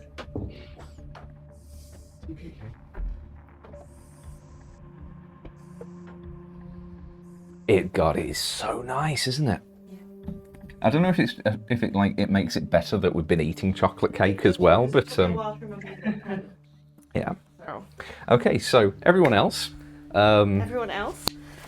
Yep, you just saw Leftfield step into the circle, start to speak to the goose, and then in a flash of arcing red energy and dazzling light, as the light sort of recedes and your vision returns to normal, the goose is still stood there, Leftfield is not. Shit. Oh. Shit. The goose ate Leftfield! No? Is there any sign at all of Leftfield? Nope. What the fuck? You attuned that fucking knife right this second. We need to torch the goose. It takes time. I don't care. What does this say? You can read this as well, can't you, Atlas? What does this say? What did they say when they went into the circle? You know this. What is it? They're trying to trick me. No, I'm not trying to trick you. Same word. Hmm? It's the same word that Leftfield said before they disappeared. I wasn't paying attention. You've both seen it. It's not in a script that you recognise. Nick Zenther, that was what they said. Do you want to disappear as well? I'm definitely not standing in the circle. Well, I've just said it and nothing seems to be happening. So is that correct? Is that what that word says? I suppose it's close enough. Yes. Okay. Do you know what it means? I do not know.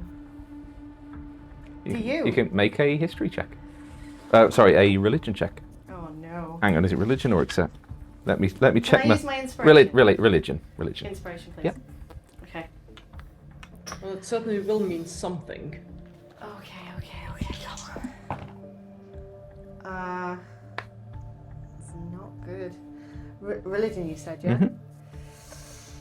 Yeah, it's 11. Oh, for goodness sake! Flynn, do you know what Can this someone roll above like a 15 today? means? I'm trying so hard. What? Flynn, do you know what Nick Zenther means? Nope. God fucking damn it. Atlas, if you know something, you need to say something now because a member of my crew has just disappeared. Apart from the word, Captain. Do you want to make a Any religion? evil assistance. Do you want to make a religion check, Atlas? Me? Okay. Yeah. I guess I'm Why not too not? busy tuning. Yeah, you can Religion. make one as well. Why not? Oh no. No. What did you get? No. Whatever you roll No, couldn't have been as bad as mine. That's a nice and solid 3 there. Oh god! I beat you. I got a 1. This is ridiculous! Oh lord. Erebus, can you talk to the fucking goose? How long have we got left? I'd say by this point the attunement just finishes. Okay, torch the goose. Honk. Torch the goose. Torch the goose. Honk. Fuck off. What's your problem? You. Fuck off. Why? What? Do you know what you're doing here? My job. And what is your job? Fuck off. And what is your job? I stand here until the big guy comes in. What is dad? That's his problem. So, what was he your boss? I suppose. So he's dead. We killed him. So Yeah, we're, what a wanker. yeah. Well, so we're your boss now. So you tell me everything you know about. Make a this place. persuasion check. Oh boy. I think Sparrow is like pacing the circle. Persuasion. All that you're hearing, because the way that the Quacksilver Blade works is that the person wielding it is all that everybody else hears is them just going honk honk honk honk honk honk. I turn to Flynn and I'm like, is this how it sounds when I do this? Do Do you hear me like mooing? a little bit, yeah. Oh fuck. 12. Yeah, you're not my boss. But if he's dead, I'm just going to do what I want. I want bread. We could get you bread for information. Bread first. We'll give you a little bit of bread, and then give me information, and I'll give you more bread. All right. So just getting just a couple of crumbs off bread, well then I'll give it to him. So you're going to tell me everything about this place then? Well, I don't leave this room. Right. Erebus, is this going well? I stand here. The big fella comes in. Mm-hmm. He says something. I kind of black out for a minute, and then he's gone. Does it know where left field is? Hold on, he says big fella comes in, says something, then he blacks out until he's gone. The big fella, the demon. Wow, the big fella, what's he look like? Scraggly black hair. Ugly. So he's describing you the Cairn or Yeah, or Barrow. yeah, it's Cairn. The description of Cairn. Right. Now he's describing Cairn. Do you know, so you black out, so you don't know where our friend went. No. Oh, Is it lying? Make an insight check on the goose.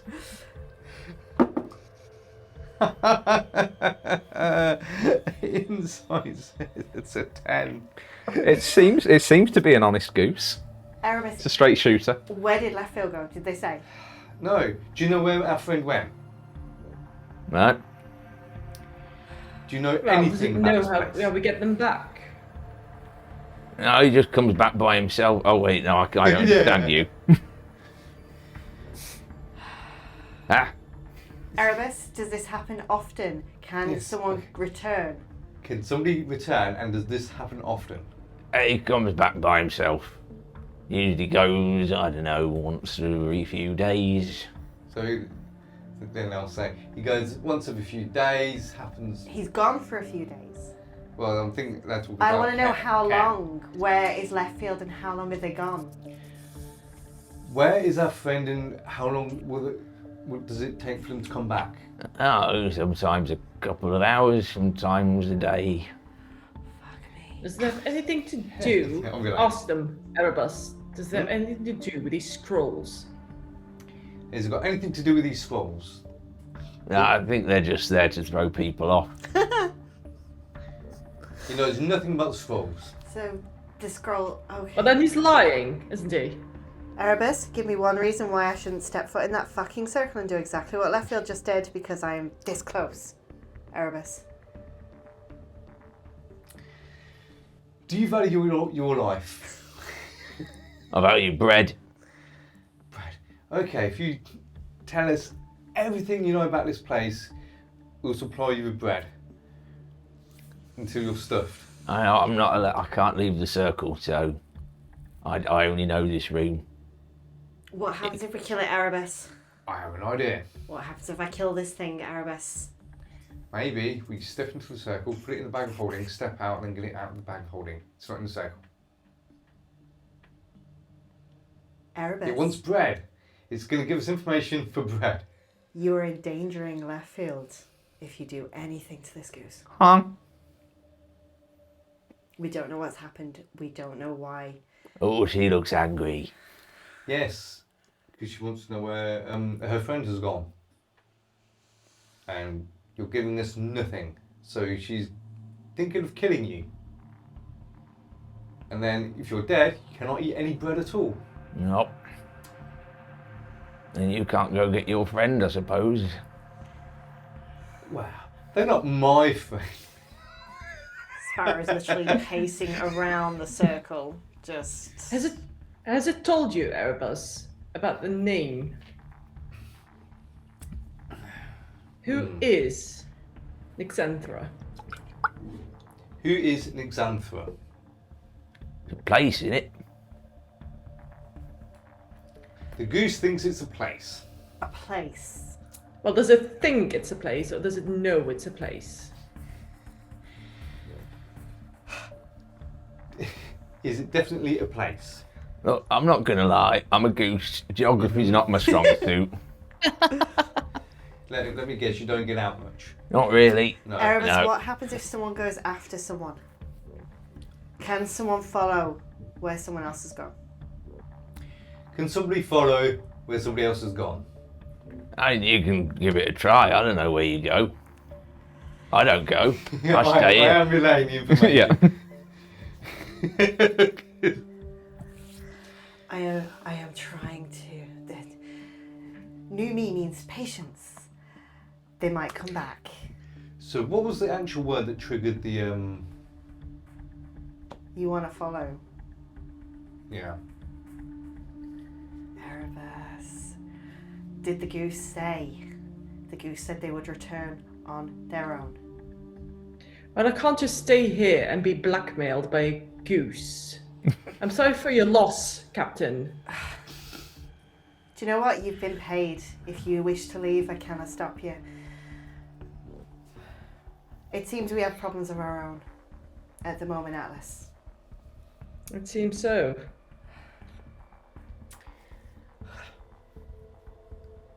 Well, Captain, are you going to stand up and go after your crewmate?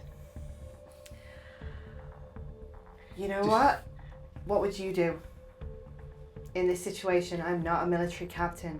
I am trying to learn patience, which is something that I am struggling with very, very hard right now.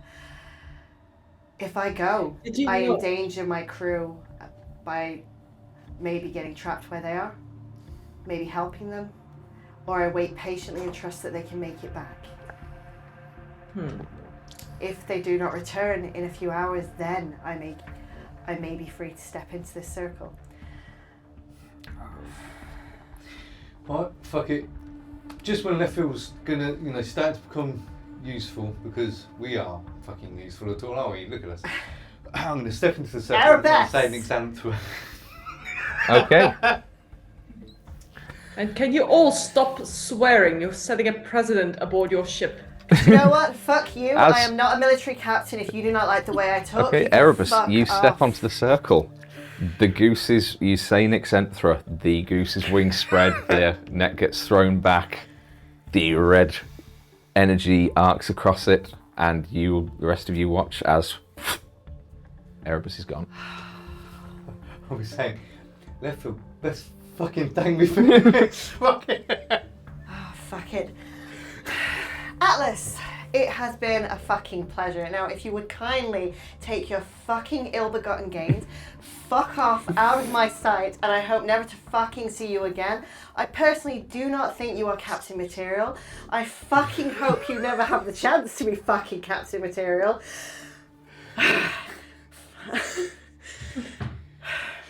Flynn. I'm Flynn. Are you coming with me, Flynn? Or are you going back to the ship, Flynn? I do not expect you to follow. I do not want you to follow. You're the captain, what should I do? You're my brother, Flynn. What do you want to do? I want to go after our friend. Sorry, I forgot that the two of them are gone now. Alright then. Atlas, it's not been a fucking pleasure. I step into the circle and I say Nick Hang on. Sorry. Captain, before you go, I believe you have been quite efficient upon this journey, apart from your foul mouth. There has been one thing, however, I wanted to give you before we part ways. Something that has been more efficient to me than you have. And he's going to reach into his coat. And he's going to throw something at her. It's a book. And it's quite a heavy book.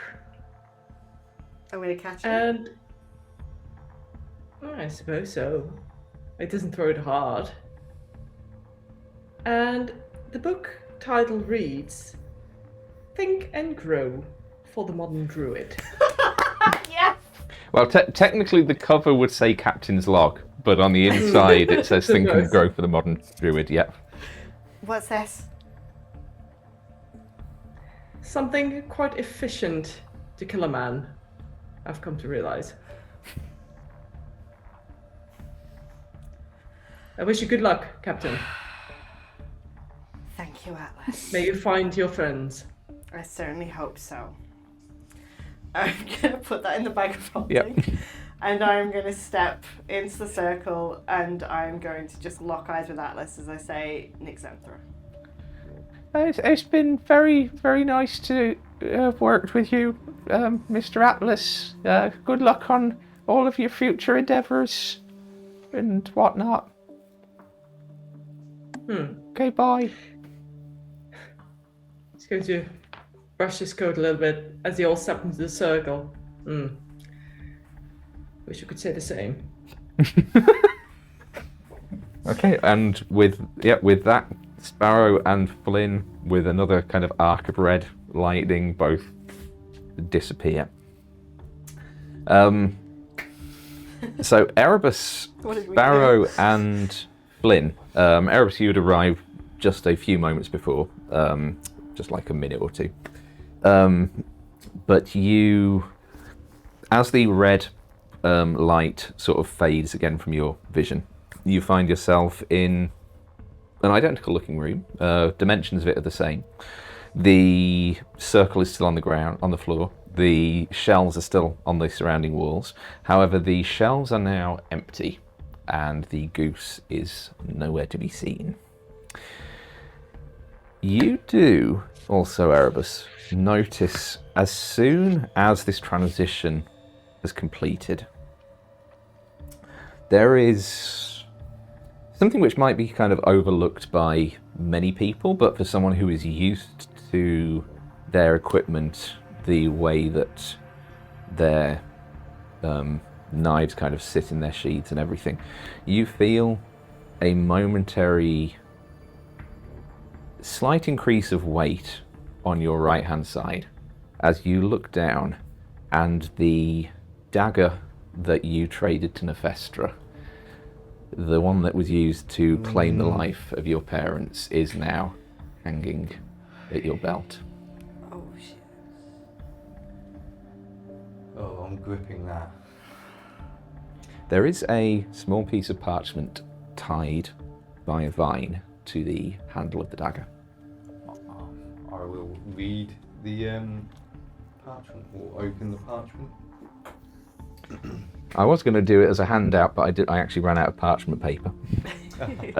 But it simply says it in very fine flowing script.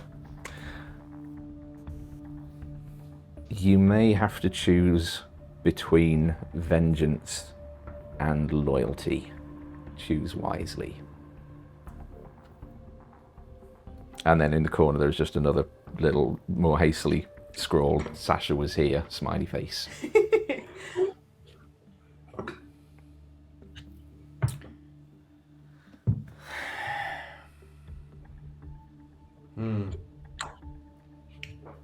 Sparrow appears behind you.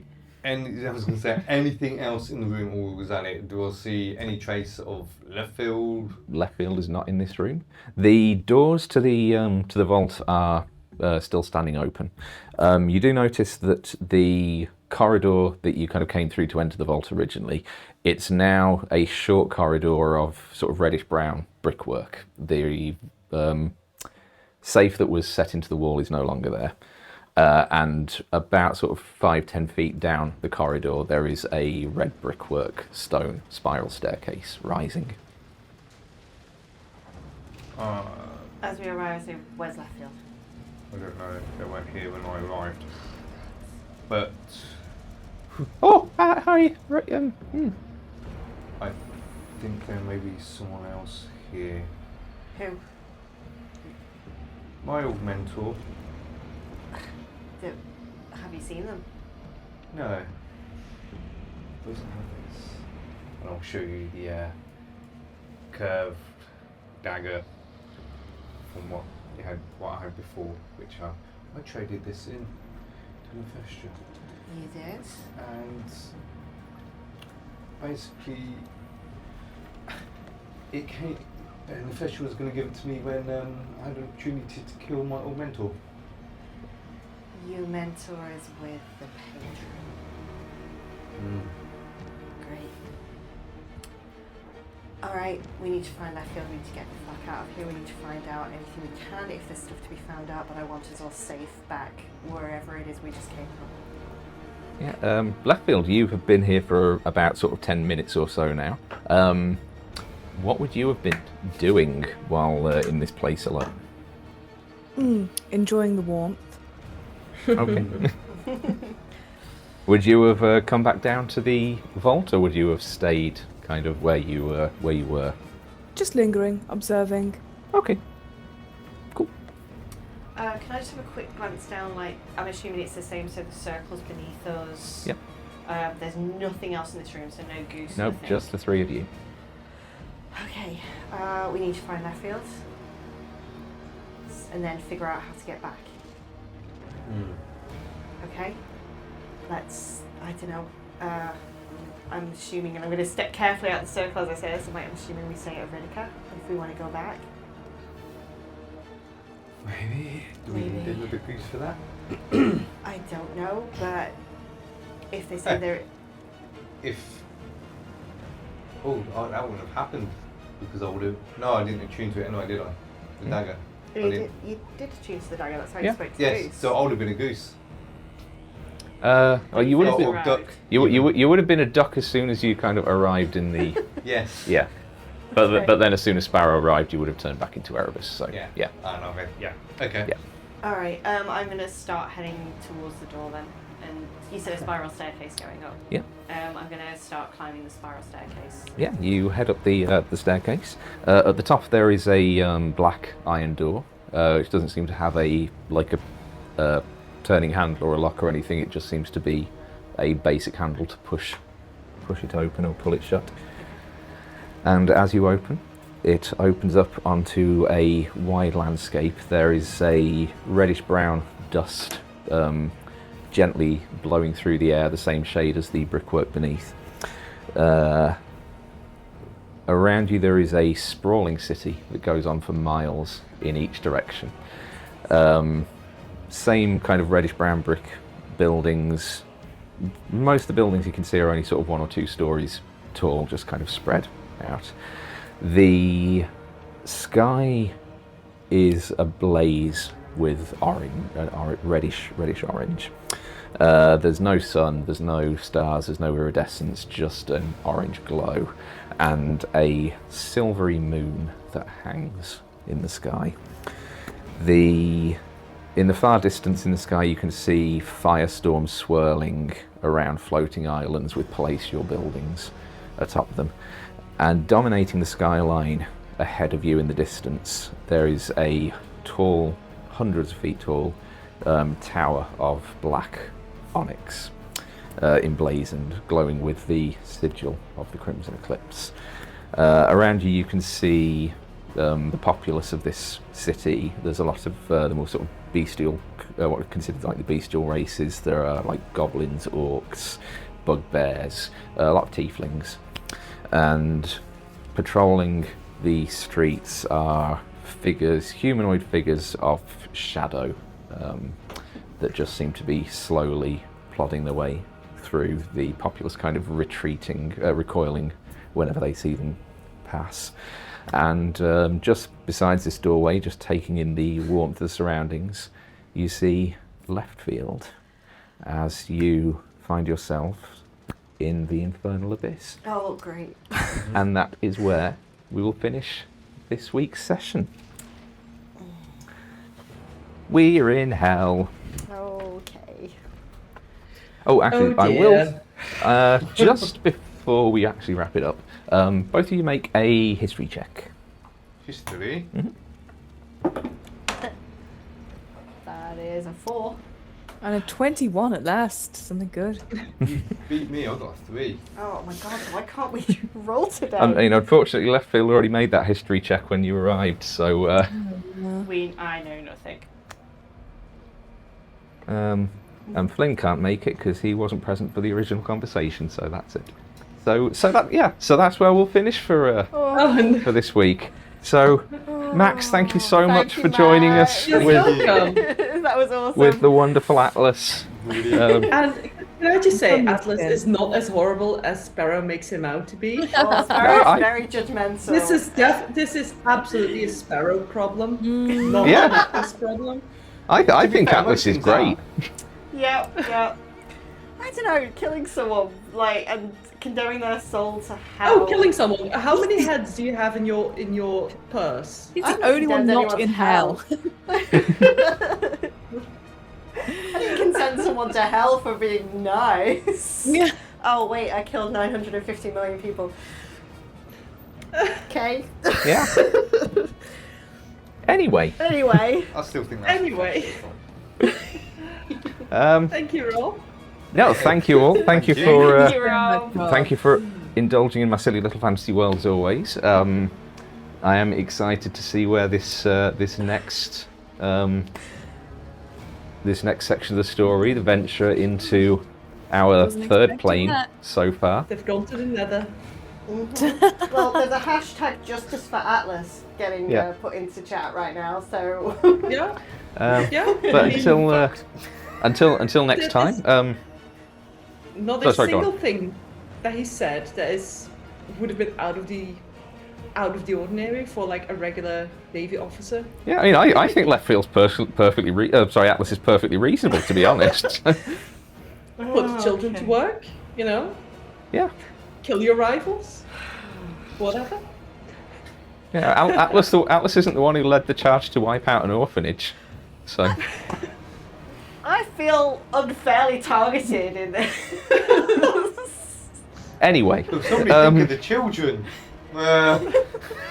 thank you. Yeah, thank you everyone who's been watching live or catch up on the VOD on Twitch or YouTube. As always, it always helps the channel, and we love and appreciate you. Until next time, good night and stay nerdy. Bye everyone. Bye. Good night. You're the evil one.